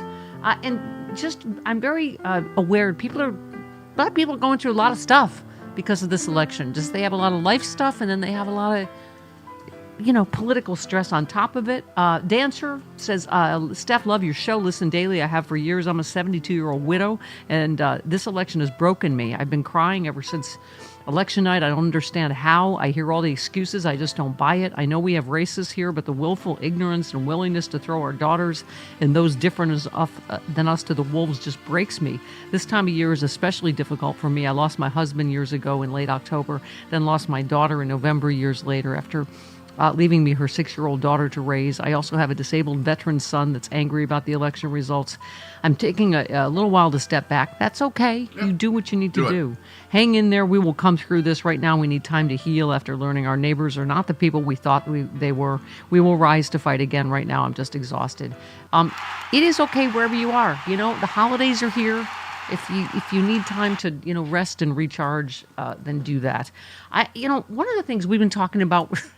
It's such an endless cycle of, I don't know, blame, whatever you want to call it. But, people going, Biden shouldn't have run again in the first place. He had such a low approval rating. Then we look at the media for why he has such a low approval rating. For why, he has, again, how many times can we say it, such a provably, historically successful record. But here's one of the, I was realizing, this is Fox News. Because I do watch clips, I click on story just to see what it's like in their world. And in their world, I guess Biden's already been dead for 4 years, essentially. Critics and others showered mockery on President Biden's trip to the Amazon rainforest. This was last week, by claiming he wandered into the jungle after his speech there. But the full video shows this to be false. How many times did they do this? Right? On Fox, on mainstream media, where they didn't show, the people he was waving to, so they're trying to make it look like he was waving to nobody. The full pool video of Biden's speech shows he merely took a different path that was obscured by trees. It's a rainforest, and which was taken by numerous staffers and journalists after the speech wrapped. In fact, you can see the president exits down the exact same path he used as he approached the lectern at the beginning of the remarks. But that's part of how we got here, is that, he's so decrepit and he's not up to and blah, blah, blah. And so then it's you can understand why he thought, I'm doing a great job. I feel great. I was telling you last week? The Fox, Biden's latest opponent, the sand, because he stumbled a tiny bit walking on the beach. It's just stuff like that. The way the media put a spotlight on it that is, I think, a huge reason why we're here and why this disinformation was able to flourish. I hate starting a sentence with Bill Maher said, but this is of the both sides do it variety. Toure said, this week Bill Maher likened liberals not wanting to sit with the Trumpers and their family at Thanksgiving to not letting certain people sit next to you on a bus, and showed a picture of Rosa Parks. And the more I think about it, the whole comparison makes no sense. Thank you, because your relatives are the ones that would have made Rosa sit in the back of the bus, and that's why you don't want to. So that's okay. Double eye headache. Hey, look, George Santos thinks Nancy Mace is an out-of-control attention addict. George Santos tweeted, I think Nancy Mace needs a break from X. She's giving unhinged vibes with over 300 posts in the last week about the bathroom situation that was addressed and resolved by Speaker Johnson. Oh, yes, resolved by segregating, by discriminating. Yeah. She wants attention. Y'all are giving it to her as she spirals out of control. And Ronald said, when George Santos calls you an unhinged, out-of-control attention addict. Yep. Wow. Nicely done, Republican Party. When is he going to slink away? I don't know. I don't. Why is he still speaking? Ed. Because they're all attention whores. Hello, Ed. Welcome. I'm here. Hi. Go ahead. Ed in Washington. Hey, you guys. We really love you and appreciate everything that you're doing. We love you back. Just to let you know, Kennedy, when he did his whole thing on how he can get ahead in school, is really wrong with drugs. Yeah. The thing also is we can't give up. We need to keep fighting this fight till we don't have any more air in our lungs. Yeah. We love you guys. Thank you. All right. Love you back. Yeah, those going to be the new ads. Heroin helps you study, kids. Hi, I'm the Director of Health and Human Services. Yep, let's go. Drink your raw milk.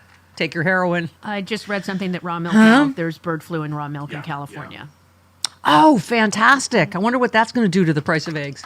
Huh. Oh, and also, can we get a vaccine for that? No. Wow, it's a dark and stormy night. There's no best of times. It's just the worst of times. All right. Rachel Bitticoffer's next.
on the cost of groceries and rent, on a secure border with a humane immigration policy. That's why they elected President Trump. I don't think they want the Donald Trump to go politicize the judiciary or Justice Department, even if he believes that it was politicized against him, which I reject. But I think people really want us, the country, to move on. And I think that those questions need to be asked. Who is she going to target? All of us. Hey, when was Portland sexy liberal? I remember we were about 40 years younger. 11 billion years ago. And 40 years happier. And Rachel Bitticoffer was there, and you were there, and you were there. Hi, Rachel Bitticoffer. Remember how happy we were? Yeah, dude, I will never be that free and easy again, I don't think. You said it best. You said, I wish I had a time machine to go back to 1787 so I could tell Madison and Jefferson their constitutional republic committed suicide in 2024 for want of a no criminals clause. Mm-hmm. Stuff we never thought we'd have to say. Don't put a crook in the White House. I know, they didn't put it in there explicitly because they figured that a population could never be that stupid, right? Right. This is like a younger, more hopeful you. You said, I can't believe I ever thought Donald Trump would be held accountable for his crimes. Yeah. Oh. Yeah. I am so naive, and I always thought I was not. I know. You know, Glenn Kirshner was on just a little while ago, Rachel, and we were saying, even though it's expected, we knew it was going to happen, it still is just stunning. You know, that the stuff we've been taught ever since, you know, that you were talking about, that we're, no one's above the law in America. Just, not anymore, right? Not anymore. And certainly not the guy that's about to create an autocracy, right? Yeah. Well, we talked. Oh, you still have that great laugh. I do have that. I'll always have Whistling that. past the graveyard. And I always have my sexy liberal. So I'm okay. Yeah. There you go. Well, so we talked this little bit off air, and I think part of your frustration is, you've been so right about so much stuff, and you've been screaming about strategy and what to do. And talk a little bit about that feeling of what we should have done, what we didn't do. Yeah, I got to tell you. I think this audience, you understand what we're coming up against, okay? Yeah. There was never going to be like a reset or another chance, right? So 4 years ago, I was like, hey, we're going to have one chance to stop this man in 2024, and we are not going to be able to do it with positive ads. And so I devoted my whole life. The first thing I did was I tried to create a super PAC, which you should never do unless you're wealthy, okay? Because you can't fund it, right? But I met with donors who went on to Future Forward, and what I told them was like, look, what we're spending right now a third of every budget on testing, and that testing is flawed because you can throw one set of ads into one testing software and get one score, and you can throw it into a different testing software and get a different score, okay? And that's bad. Because that means the measuring is the difference, not the product that you're trying to measure, okay? And so we should abandon all the testing because it's a waste of money and it takes us down the wrong path, and we should just be pounding and napalming Trump and the Republican brand. Day after day, ad after ad, 90% pound, okay? Yeah. And what did they go do is they've spent $1 billion on positive ads, dude. I feel like I'm a Groundhog Day. Yeah, we always talk about this, the need to be alpha liberals and to fight differently or better. The fact is, hope and joy ran this time and got beaten by hate and fear, It did. Hate did win. Hate wins, guys. Oh my. And so it's like, I'm stuck in Groundhog Day now because everyone's like, well, what should we do in the future? And number one, I am not bullish on a future, okay? That's why I devoted my life to this election and needed them to listen to me this time. And instead, it's not like these people don't know about my work, right? So they did the exact Listen to me. Listen to me, lady. We're in that chick flick together, and you're like, go ahead without me. I'll never make it. And I will drag your ass with me. Like, no, get up. We are not giving up. Get up. No doubt. I need it right now, man. We all do. We all I've been on the phone with our friend Bob Seska. I've been, with Jody, with other, JoJo from Jurors, other people we love just, because we all need to lift each other up now because we're all like this, going through, like menopause and puberty again, all over again. Just no up, doubt. down, At least up, we down. could all know that we did our own part, right? We did our part. Okay, it wasn't good enough. We didn't end up working. Yeah. But like many of us devoted a lot of time and effort, and that didn't get washed away by the result. Rachel, we've been talking about this over this past week. I'm so happy you're here today because we were saying they ran $150 million against trans people ads. Yes. I mean, and I think what my frustration was right out of the box is, oh my God, we lost against all lies. It'd be different if we lost if they really were doing trans surgery on your kid in school without your permission, or Haitians really were eating your pets. Right. But we lost on a solid wall of lies that were because of their right-wing ecosystem and Fox News and the mainstream media.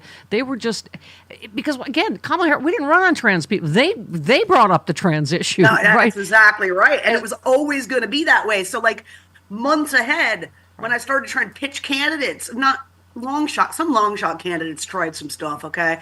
I'm talking about swing race candidates, the marquee races with big money investment. And I said, look, so this is what's going to happen to you. Come September, they're going to be pounding you on two things. Trans people, hey, Mike, Mike wants to turn your boy into a girl. And the migrant crisis, guys, and we can talk about the border, because like that 4-year period of the Biden administration, it created a giant surge of migration. They exploit it, okay? They exploit their shit. We do not. Can't say that. Can't say that. Oh, but no, they I was exploit saying their to your stuff, point, their right? obstructionism worked this time. They're the ones that obstructed the border bill, but somehow that didn't get through in this And that's because the public disinformation never knows ecosystem. any of that stuff, and they know it, right? I mean, look at Trump. Right. Like I keep posting this picture of Trump on the stump, and the banner behind him is his face, and just Trump will fix it. Okay, that's the electorate, guys. That's who you're talking to. And people are attracted to populism and to simplicity, and especially when they're afraid, and especially when they've been pounded to be afraid, right? So that's what the point of all that migrant and trans advertising was to make people afraid. And then you dangle a solution, a simple, safe, solid, single solution, right? And it sucks because it'd be one thing like if we were talking about this and we never saw any of this coming, okay? But if you spent 4 years of your life knowing it was coming and telling people and then having a guide they could use to prevent it, it could be a little painful. And I mean, let's start there. Let's forget all his crimes. That he had the worst, most disastrous presidency ever. And was able to get reelected because our information system seems to just memory hole all that crap. And I've been using data to make my points, right? So I've been showing people. Listen. The messaging of a campaign is not set by what they say on the stump or even in the debate. Okay, which some people actually do watch. No one watches the rest of this stuff, the conventions or any of it. The message of the campaign is what they put the paid advertising behind, okay? Yeah. And we have the data, so we can see, right? Trump is all centralized on immigration and trans. Almost everything is that. Almost none of it was positive. Almost none of it. Like 90% was negative. Yeah. And then on our side, it's this and that and this and that. And so, yes, she talked about democracy a little bit. Yes, she talked about abortion a little bit. But they did not create a wedge centralized campaign the way that they did to us, to make us, to hang those issues on us. And here's the thing, Steph, I've seen testing again, where they made decisions on that said, voters don't care about Trump, don't talk about Trump, talk about positive things, okay? Right. And here's a stat that's going to kill you from the same polling that I've been putting out all week.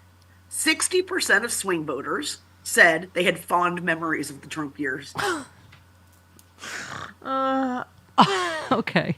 Yeah, I think it's the way we all to push our traumas down. COVID, all of it, right? We let that happen. But I keep saying like we don't have to lie and cheat like they do, right. But we do have to learn how to fight differently or better. Because I was saying, how could lies be any worse than the truth about Donald Trump and all of it, But I think Jen Rubin the other day had a great point about Democrats. To your point, need to do more negative ads. Republicans are killing your children, Yes. And then explain why. That's not actually lies. It's based on gun violence, on whatever, the issue, right?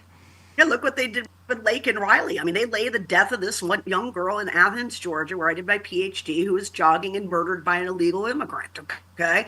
They lay her death explicitly on Joe Biden and then Kamala when she became the nominee. They say it all the time in all their ads and all of their social media messaging that Joe Biden killed Lake and Riley. Okay. We've never done that with the 40 first graders between Uvalde and Newtown. We've never laid that death on them. And that's because, well, that would mean we'd have to exploit these deaths. Right. Oh, God forbid. Right. God forbid we do something that's a little mean so that we can protect people. Because the people who have to collect the check. Yeah.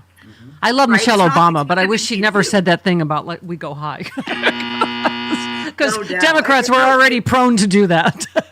I can't believe that the donors behind that super PAC. I mean, I went to them and I'm like, don't spend any money on positive. Spend it all on negative. And what they do is like in 2020 is like 60-40, okay? And now in 24 it's 90-10 positive. Like I might as well just not exist. Dude. You are not a who in Whoville. You exist. Yes. But to your point about, because I'm sure people would go, but Obama won on hope and on, but you made an interesting point. You were responding to someone. You said 2008 was all about backlash to the Great Recession. Really, the Democratic Party has a long history of only being able to win elections when the fundamentals favor them, because we pretend the electorate is informed and engaged. And you were just saying basically anyone could have won in 2008. Someone said, we almost wasted Obama in 2008. Yeah, we almost did, right? We should have done Clinton then and Obama the next 8 years, right? Well, what can you do, right? We can't go back in time, and now we're in this new apocalyptic reality that we have to have clear vision. And so I tell people, number one, I say, listen, the fact that they use trans and immigrants this time doesn't mean we have to throw the community under the bus, guys. That's not what I'm saying. What I'm saying is you have to have, there's always something to exploit. So next time it might be something else. Yeah. One time it was CRT in Virginia. My point is they're going to find something that's embarrassing for us and they're going to exploit it. And we must be doing the same. Must be. Chris and I remember as gay people, 2004, gays, trans are the new gays. Exactly. Remember the grooms on the the what do you call it, wedding cake that they ran against John Kerry. That was the only ad they ran. And there was some of that in 2008 with Proposition 8. Yeah, absolutely. They find it. The trans are the new way to fearmonger and divide, and it's disgusting. And those gay marriage bans passed, 11 of them on the ballot in 2004. All 11 of them passed, and I remember this clearly because Oregon was one of them, guys. Oregon, right? And I remember sitting there thinking, God, really? Even here, we're that bigoted that we don't want gay people to have equal rights. But we think about how much public opinion has changed. Thank you, and then we've won on that issue, and we'll win again. Listen to me, Missy. Listen to me. I was very disappointed in you. You're very sad on Twitter, and I need you to buck up because we're going to need you in this fight. Because the whole poem when they came for whatever, I said nothing. Well, read the rest of the poem so you don't need to when they come for anybody. Because somebody said, I think most people are going to get very tired and decide to submit. And you said the vast majority of people will avert their eyes and modify their behavior to assimilate, just like they did in Germany. The price not to becomes very, very high. You also said, I'm guessing the resistance will be fairly small once the consequences of the resistance become imprisonment. Well, that I say, Rachel Bittencofer, I am going to fight. I'm not going to submit. I mean, I think you're absolutely. This is why Joe and Mika, Morning Joe's ratings plummeted like I have never seen. This was just Monday last week. By Friday, but people are not ready to submit. They're not ready to kiss Donald Trump's ring. And so, did they end up coming full circle on that? No, last I checked, they were their ratings seriously have just plummeted. They lost 40% of their audience since saying they went to kiss Trump's ring. Right? Now, listen, that's tough for me because I consider both of them kind of tangential friends of mine. I go on that show sometimes. I'm not a regular. I'm not a regular, guys. And I don't give a shit about anything. No. All right, you have to stop dropping S-bombs. I don't give a hoot about, I'm not an instant person that boycotts everything. Yeah. No, I'm not a boycott person either. I'm not either. I don't ever call for. Because some people boycott everything, right? Oh, yeah. No. In fact, I tweeted this weekend to please support all the great talent at MSNBC that does not bend the knee and kiss the ring. Yeah, exactly. And Nicole Wallace. She's my favorite. Program has been my, my star. Oh, I never miss Nicole. So what to say about Joe and Mika, except for this? Like, it's hard for me to believe it's not motivated by self-interest. Of course. Making sure they we're all scared. We're all scared. But, you know what I mean? Yeah. Yeah, Mark Elias said it. It's what you do when you're scared. So, please, we're really super long, but we have you another segment. You stay, wait. Okay, and I will not say a cuss word the whole next Thank you. segment. Thank you very much, because the FCC also not Steph-friendly now. 21 minutes. Rena Shaw is the founding member of Republicans for Harris. Yes. Founder of Relax. Am I saying that right? Relax Strategies. Hard to relax right now, isn't it, Rena? Good morning. Good morning to you. I was thinking about that name. I named my company some 12 years ago when I left Capitol Hill. And it's actually a play on my name, which is of Indian ancestry, Reena Lakshmi. And it's like a Marianne. So I took the R-I and the L-A-X, and now people are like, you don't relax ever. And I'm like, no, I'm always in the fight. Yeah. Rena, can I just say, I'm so glad to have you on this morning. I think our friend Stephen Beschloss told us about you, but I just heard another discussion this morning beating up on Democrats for what happened, and that, they need to go more centrist. How many more Republicans for Harris could there be, like you?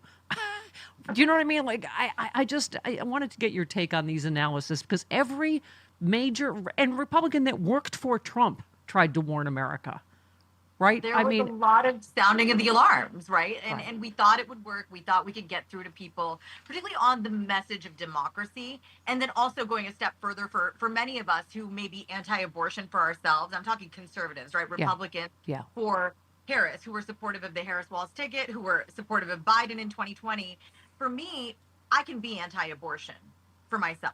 But I can be pro-choice for other women. And so then that just puts me in the pro-choice camp. Right. So going a step further on that, there was a democracy argument, there was a reproductive rights, care, and access argument. And essentially what we saw was people were willing to say, you know what, that stuff may matter to me, but some other things matter a little bit more. And I think those other things were obviously the feeling of the economy, the cost of living being very burdensome, and then just geopolitical tensions that weren't there when Trump was in office. And, I've been calling it luck, and I've been getting a lot of heat for that, because people expect a little bit more from a political strategist. Right.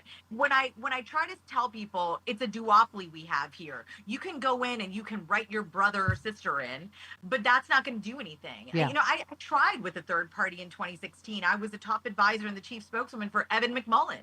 We ran a 3-month sprint to try to deny Donald Trump the White House in 2016. We failed miserably, but hey, we tried. Yeah. And so in seeing that, I learned a lot more about the system than a lot of people did. And what I saw here was not an acceptance of Trump so much as just a rejection of what the people, again, who went for Trump or who helped Trump with their vote, a rejection of what they felt the Democrats were serving up. So it was always going to be a hard fight. Yeah. But hey, it was a principled fight that those of us who cared took on. Speaking of third party, Dana Gould said, I'm sure Jill Stein has harsh words for Trump's staunchly anti-Palestinian cabinet picks. We just played Thom Homan. Everybody's been talking about, Latinos that have been interviewed on TV and elsewhere that were literally have undocumented relatives. They're like, oh, well, they don't mean us. I mean, that's one of the other stories is people voting against their self-interests. Again, whether your cause is, what was happening in Gaza, whether you're a Latino. I mean, there's a whole piece today. Here's how Trump's anti-immigrant message broke through with non-white voters. I mean, it is amazing, right, how fear-mongering and dividing can work. Even, it says Trump made notable gains with voters of color despite his openly racist and xenophobic campaign messaging. A record 46% of Latinos voted for him, up 14 points from 2020. Asian American support jumped 5 points to 39%. Black support gained only 1 point at 13%. But talk about this a little bit, because it's a little, particularly, I was just thinking of Asians with his whole Kung flu and China virus. And he has been racist to every single segment of the population. Every single one. I mean, nobody goes untouched from Trump's, I think, true ire against those who just don't want to support him because they find him problematic, whether personally or policy-wise, right? Because that's what I think it comes down to. Those numbers you just shared, though, tell a story, and a really important one that that makes many of us in the political insider class, which I unfortunately am now after many years, but I can't say I didn't want to be here. I got into politics because I love people, and then when I worked for 2 members on Capitol Hill. I started to see how the system worked. I liked it less and less, but I stayed. And so for the insider I got into class, radio because I hate everyone. But go ahead. I'm kidding.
Cheerio. Hi. We have Rachel Bitticoffer, who is in a very grumpy mood. You tweeted, guys, the Dreamers are in a federal database. They are. Wow, you are gloomy today, but you are correct. Listen, I'm telling people, if you like your reality straight with no chaser, I'm your person. Yeah, Okay? If you want to be fluffed up and told everything's going to be okay, Yeah. then I'm not the person to follow because I deal in reality. Yeah. Unfortunately, this is the America we live in. You were right. We should have gone more negative. I mean, we were saying off air, we thought, isn't it obvious the negative about Donald Trump? He's literally the worst human in the world that had the worst administration in history. But it's just, I guess you're right. I keep coming back to, Rachel, it's disinformation because we didn't lose on actual issues. The most of the America, as evidenced, right, by a lot of the ballot measures, most Americans agree with us on most of the issues, right? So that's I mean, listen, let's talk about the Trump voter, okay? I don't know what the number was, 73 million or 68 or whatever the heck. Yeah. The number of people that voted for him. Of that 68, 40 million of them are MAGA believers. And these people are insane. That's why we're in trouble, okay? Yeah. Because they believe Fauci should be in jail, Jack Smith should be in jail, Trump was completely innocent. We're people who mutilate children and should be in jail. But the other half of that, Stephanie, are the low information people. Yep. And they were voting for cheap gas, and because they heard Donald Trump was a successful businessman. That's all they know about Donald Trump because they don't read or watch any news. And our job was to tell them about Donald Trump. Yep. And You stay in the fight with me, lady. You stay in the fight with me. I love you. Rachel Bitticoffer. Follow her. Worship her. Thank you.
single government department, program, grant programs, contracts. It is everywhere.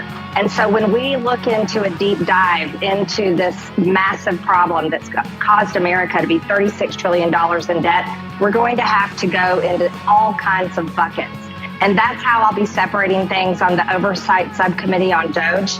We'll be looking at everything from government-funded media programs like NPR that spread nothing but Democrat propaganda. No. We'll be going into grant programs that fund things like sex apps in Malaysia, toilets in Africa, all kinds of programs that don't help the American people.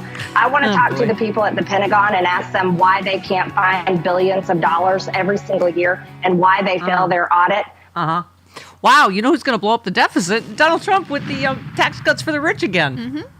That's Marjorie Taylor Greene, by the way. Mm-hmm. Okay. Yeah. Oh, I see. NPR will also be, okay, so it'll only be state TV. Mm-hmm. They're going to try to, make sure that MSNBC can't be sold. And so, it's just state TV. And we will always been at war with East Asia. Uh-huh. Okay. AOC mocked the hilarious news that Marjorie Taylor Greene was appointed to chair this. It's the Department of Government Efficiency, run by two different people that have no experience in government, and Marjorie Taylor Greene, who's gotten nothing done in government ever. Mm-hmm. It's so efficient to have another branch of government hired. She's boinked a CrossFit coach or two. There you go. AOC says she barely shows up. She doesn't do the reading. To borrow a phrase I saw elsewhere, it's like giving someone an unplugged controller. I'm actually dying at these two now getting assigned to the privilege of working with MTG. This is hilarious, actually. Enjoy, fellas. Very prestigious post you have there. Wow, that's quite the treat to get to work with Marjorie Taylor Greene. Oh, in a totally unrelated story, Lauren Boebert is asking her fans to pay $250 for personal advice and pep talks on Cameo. Now, do you pay more for advice on a Handy J or a BJ? Which one is more? Or vaping. Or are they the same price? Or vaping. She teaches you how to vape. Right. There you go. Yeah. Matt Gaetz also recently joined Cameo, if you'd like some advice from Rapey McForehead. Okay. I think there are laws against sitting Congress members. Laws! Oh, ha, ha, ha, ha! I think there are laws against sitting members of Congress doing Cameo. Once again, I throw my head back in a raucous party laugh. And so Boebert is being investigated. Okay, As fantastic. she should be. Yes. Great. All right. Okay. Hey, Rachel Bittencofer retweeted Denise, who said, Trump's pick for Treasury Secretary is a gay Yale elite Wall Street billionaire with Soros connections. Exactly the kind of person the MAGA dupes howled would be running the country under Harris. Dumbest cult in human history. Yes, it is. Thank you.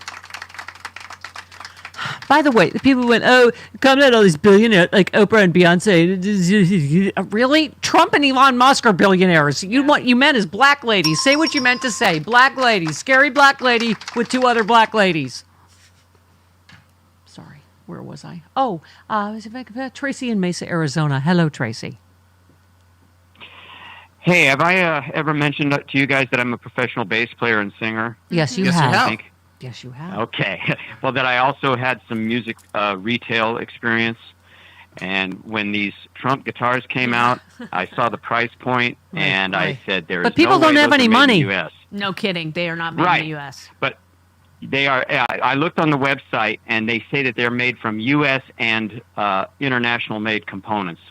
Well, I looked at them. Those things are made in either China or Indonesia. Of course they are. And I mean, they might have American-made strings on them, but that's about it. So yeah, and as you know, this was all about the price of things, but apparently people can afford. How much is what is it? Oh, the one that's signed is $10,000. Yeah, sure. Okay. Oh, and by the way, 80 million people are going to travel this Thanksgiving, a record high ever in American history. Yeah, but it's people's not got no monies. Right. Yeah. Hi, God. Lisa in Ohio. Hello, Lisa. Hi, Steph. Hi. Hi, everybody.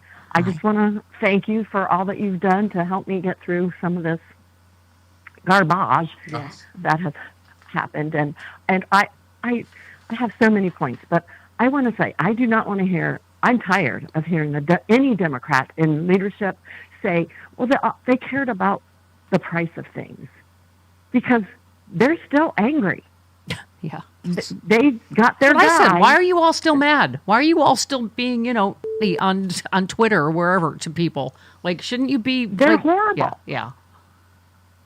They are without conscience, and I will never in my life understand how a father of a girl could vote to just decimate her rights. Mm-hmm. Yeah. Or a white woman. I'm a white woman. Yeah. I will never understand it. I will never understand it, and it's hate. That's all they eat it. They're addicted to it. Mm-hmm. Yep. Just like I believe they're addicted to the lies. Yep. And their day is not complete unless they can feast upon the lies. Yep. Well, you know what? As we just talked to Rachel about, we just have to learn how to fight differently, better, whatever way we have to fight in this new information environment that we're in. Yes. We don't have to give up our values. This was a tiny go if you want to. I mean, not just to feel better, but go look at the graphs. This was 1.6. This was not a mandate or a landslide of any kind. This has happened in way bigger, proportions in our past history. So, like with your dad. Yes. This is why I have this here now. I actually have a Goldwater Miller T-shirt I think I will wear to make you feel better. That was a landslide. Yes. That was a mandate. That was a mandate. Thank you. Anne says, hello all, I'm a longtime listener. Your wonderful insanity helps keep me sane. I think that's our public service, is that people are like, no matter how crazy I feel, look at that poor crazy bitch in that basement. Dear God. With these color walls. She chose that color? You did choose this color, didn't you? Listen, it is a lifetime of disastrous choices, as Chris can tell you, and often does. Thank you for keeping things real by broadcasting from your basement instead of some slick corporate studio where your values get pushed out the window. Oh, and I don't have any choice. Slick corporate studios have engineers. I don't. It's not like I have a choice. Yeah. It's not like I've turned down a slick corporate studio. When something goes wrong in a slick corporate studio, it gets fixed. I'm told they can fix it. Yes. Quickly, usually. Because they have staff. I do wish you the salary of the slick corporate media job. Just hang on to your sense of humor. Oh, there's no chance of a slick corporate media salary, and so thank you for your concern. I'm 95% certain the "Oh Bitch Please" is Katie Seagal in "Come Back to the Five and Dime." Jimmy Dean, the play. Cher may have also said it in the movie. No? No. Do we know for sure? Yes. Wouldn't that be something? That'd be one nice thing we could take from this year is if we actually find out where that quote is from. Just saying, because we're going to need it in the Trump administration. Okay. Oh, bitch, please take your line of bull down to the corner market and sell it there, because this five and dime isn't buying your line today. Just because it's not Cher, it could be Katie Seagal. It's either Katie Seagal or Allison people Janney. think it's from Come Back to the Five and Dime, Jimmy Dean, Because because it has the words five and dime in it. Right. But that's Yeah, that's but not it's right. not. It's not. Right. I wasn't done with the statements from the bassinet of the 45th president. And 47th president. I just think I'm gonna barf. I mean, do you have to pile on? He leveled a late night attack. So the colicky middle of the night tweets are not going No, they're anywhere, not or going. troths or whatever the hell they are, against the New York Times, demanded an apology for its recent coverage of him. Really? We demand an apology for their coverage of Biden. So there. He singled out Maggie Haberman. Maggie Haberman, a third-rate writer, fourth-rate intellect, writes story after story, always terrible, and yet I almost never speak to her. They do no fact-checking because facts don't matter to them. I believe all the fact-checkers of Donald Trump have now exploded. Yes. In Mars attacks, and are now there. I think Daniel Dale is he's what's that stuff? What do we call, whale in trails? It's just he's in trails on the CNN walls. Right. Yeah. When whales explode on the beach. Right. Yeah. Right. Yeah. Haberman recently reported about Trump aide Natalie Harp. Tell me this is not a cult, Jody. She wrote a series of love letters to Donald Trump, with one letter declaring, "You are all that matters to me," and another thanking him for being her guardian and protector in this life. Oh my Are we seriously? It's not just a cult. Are we under some mass psychosis? Get help for your daddy issues or whatever. Dear Jesus.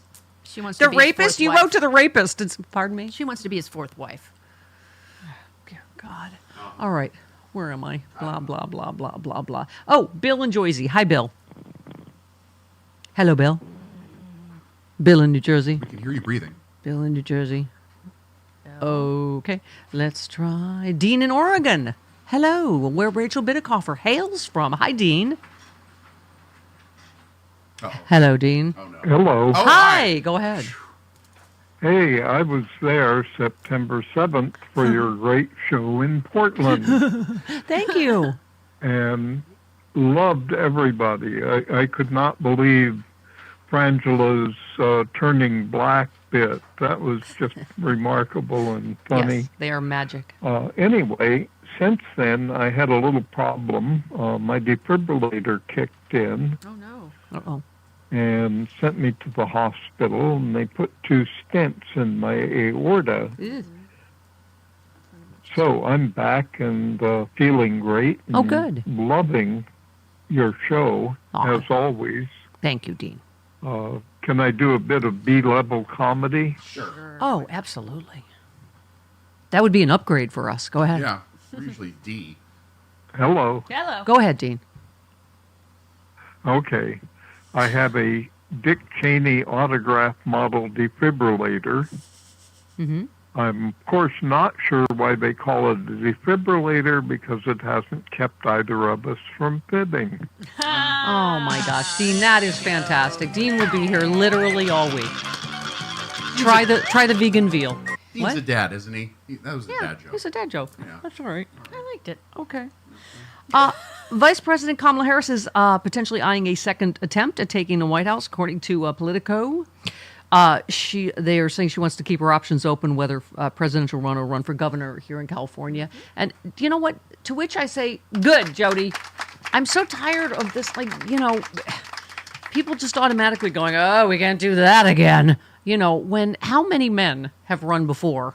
Joe Biden, for one, right? Have run countless times and run again and won. And it just, I understand we obviously dealt with racism and misogyny, but I'm not willing to give up. I mean, she is entitled as anyone else to join the primary the next time, to have a robust discussion of what went wrong and how we move forward as a party and a country. But she ran a great campaign, and it is that to me that would be the height of misogyny for us to just go, oh no, not her again. Right. When I'm not forgetting names, but it's happened a ton of times with men that ran before and ran again and won. So anyway. All right. Oh, this is just one more piece of. Let me just jam one more piece of bad news in here. Before thanks. I gave it to you. Well, things though. are already going so well. That's true, Jody. Yeah. Way to go. Trump's nomination of Project 2025 architect means Social Security and Medicare are at risk. Oh, great. Just when I'm getting close. Oops. In 20 years. Russell Yeah, Vought, 20 years a is close. Project 20 plus 2025 architect, is leading the White House budget office. He was seen as further evidence of the threat to Social Security and Medicare. Good God. His tenure during his tenure at OMB last time, he advocated massive cuts to Medicaid and federal nutrition assistance. He also spearheaded budget proposals for the Trump White House that recommended cuts to Social Security and Medicare. I think people have no idea what's coming and what they voted for. To our point with Rachel Bittercoffer, the amount of disinformation and people, election day, Googling, did Biden drop out? What's a tariff? Can I change my vote? I mean, it's just. We have a person saying it's Marsha Mason in The Goodbye Girl. She said she just watched it, and she says it to Richard Dreyfuss as he comes to her apartment to apologize. We've heard Goodbye Girl. She calls him bitch. I don't feel like that's. Here's one I just got. I don't feel like that's in a Neil Simon movie. Here's one I just got on Blue Sky. The line "Oh bitch, please," you can take that BS. The Five and Dine is from the play "Streetcar Named Desire" by Tennessee Williams, and it's spoken by the character Stella Dubois. No. No, it's not. Oh no, we brought it up again, leading to a whole nother spate. Yeah. I'm almost certain I was a Neil Simon fan growing up and studying theater at USC. I don't think he started a line to Oh, no. That's not in his... to a man. That's not in Bitch, Neil please. Simon's vocabulary. I don't think so. Okay, 48 minutes after the hour. This portion... Oh, thank God. There was panic in the land when you weren't here last week. was. Ooh, I know people were freaked out. I just had a death in the family. It wasn't a reaction to whatever the heck happened. I know, and we'll send you love and all kinds of light. So, by the way, can I just say to Jasmine Crockett's point, we were talking earlier to a strategist about how, Trump was able to fearmonger and divide even among people of, some people of color, Latinos in particular, in terms of, this economic message, to blame everything on some other brown person. And I just thought it was interesting. For all of the scare we heard about black people, like, black people aren't going to vote for, 85% still voted for Kamala Harris. This part of the story, black support for Trump doesn't indicate any sort of realignment. 85% of black voters back Kamala Harris. And it's the thing that I hear all the time is that thank you, black people, for loving a country that didn't love you back, that doesn't love you back in many ways. No, you know what? This is the thing. And I want to, and back to Jasmine Crockett's point.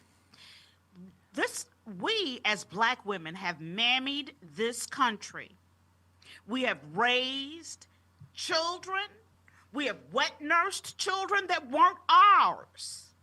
That is how much we have cared for this country out of our bodies, besides the blood that has been spilled. Okay? So at the end of the day, we love this country because the black people, the black culture that lives here, we don't know nothing else. Mm-hmm. We can't, they're really, at the end of the day, this is our country. Well, and can I just say, this part of the 85% of black voters backed Harris but there was widespread dissatisfaction with the economy under President Joe Biden. I keep saying, not the economy, people's perception of the economy. Yes. Because of the mainstream media and the right-wing lies and that right-wing. But can I just say, I think it was about 13% supported Trump of black people. It's about the same. So, black people were the only people that didn't fall for the okey doke, frankly. Thank you. I don't know why we're even talking about the black vote. She gained black voters. Mm-hmm. Yeah. Okay. The black voters are not responsible. In fact, they're the only group that isn't responsible for this. Black people overwhelmingly, and as exactly as they did before. And then actually black men, they went up. Mm-hmm. Yeah. So who didn't were Latinos. Who didn't? Latino men, young men, especially of every stripe, Asians. Yeah. And as usual, we're running into the white woman problem. Thank you. Of white feminism. And what we mean by white feminist is not you're a feminist who's white. White feminism is a specific form of feminism that focuses on the gains made by white women and doesn't, and always.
And now, a story about farts, because it makes me happy and it's been a gloomy day. What with Trump not going to jail and all. Chart Your Fart is a new app calling on Australians to track their flatulence for science. It's for science. Right? Science! Australia's National Science Agency is calling on the community to track their farts to help scientists better understand the frequency and characteristics leading to gut health symptoms experienced by Australians. A gut health study found that over 60% of Australians reported experiencing what they identified as excessive flatulence. You know, this would not go well for me if I had the Chart Your Fart app. You know why? Well, because you know why. I eat mostly vegetables. Yes. Every day I eat a salad that's like kale and Brussels sprouts and cabbage. Right. And then every night I eat a veggie stir fry. Right. Yeah. And so you Dutch oven yourself every night when you get God, into bed. yeah. Oh, it's awful. It's one of the 11 billion reasons I'm sure I'm single. Yeah. People age. Does your friend in Australia use this app? I got to ask her. Yeah, you need to. People over 14. Do you know how many times a day I go, that cannot be normal? Holy cow. Wow. Okay, people aged over 14 and older are being asked to track their flatulence for at least 3 days using the Chart Your Fart phone app. Participants will track the quantity and quality of their outputs. How do you say quality? Quantity? Guys are proud. Guys are like, yeah. That was a whole jar of eggs How do you at the bar. define quality? Is How do you it measure smell or no quantity? smell or You know sound it. or no sound? You know it. How do you measure quantity of a fart? Well, including quantity, how many you have a attributes day? such as stench, loudness, duration, linger, and Linger? and detectability. How long it lingers. In the air? Is it silent but Or in your deadly? pants? Number 1 is silent but deadly. Yeah. Number 2 is Yeah, mine are getting louder as I get older. I don't know about you. And also, they kind of like an old bag of baby diapers. Like it's kind of like they're musty, like they're farts that have gone bad. Do you know what I mean? Like baby poop, like the color of this room. Right. Yeah. Yeah. Well, I am just increased my chances of finding a love life, haven't I? You sure did. This hole. Okay, that's it for us. We'll see you for. You think that's bad? Wait till tomorrow, the last day before vacation. God, it's gonna we'll get see you weird. then.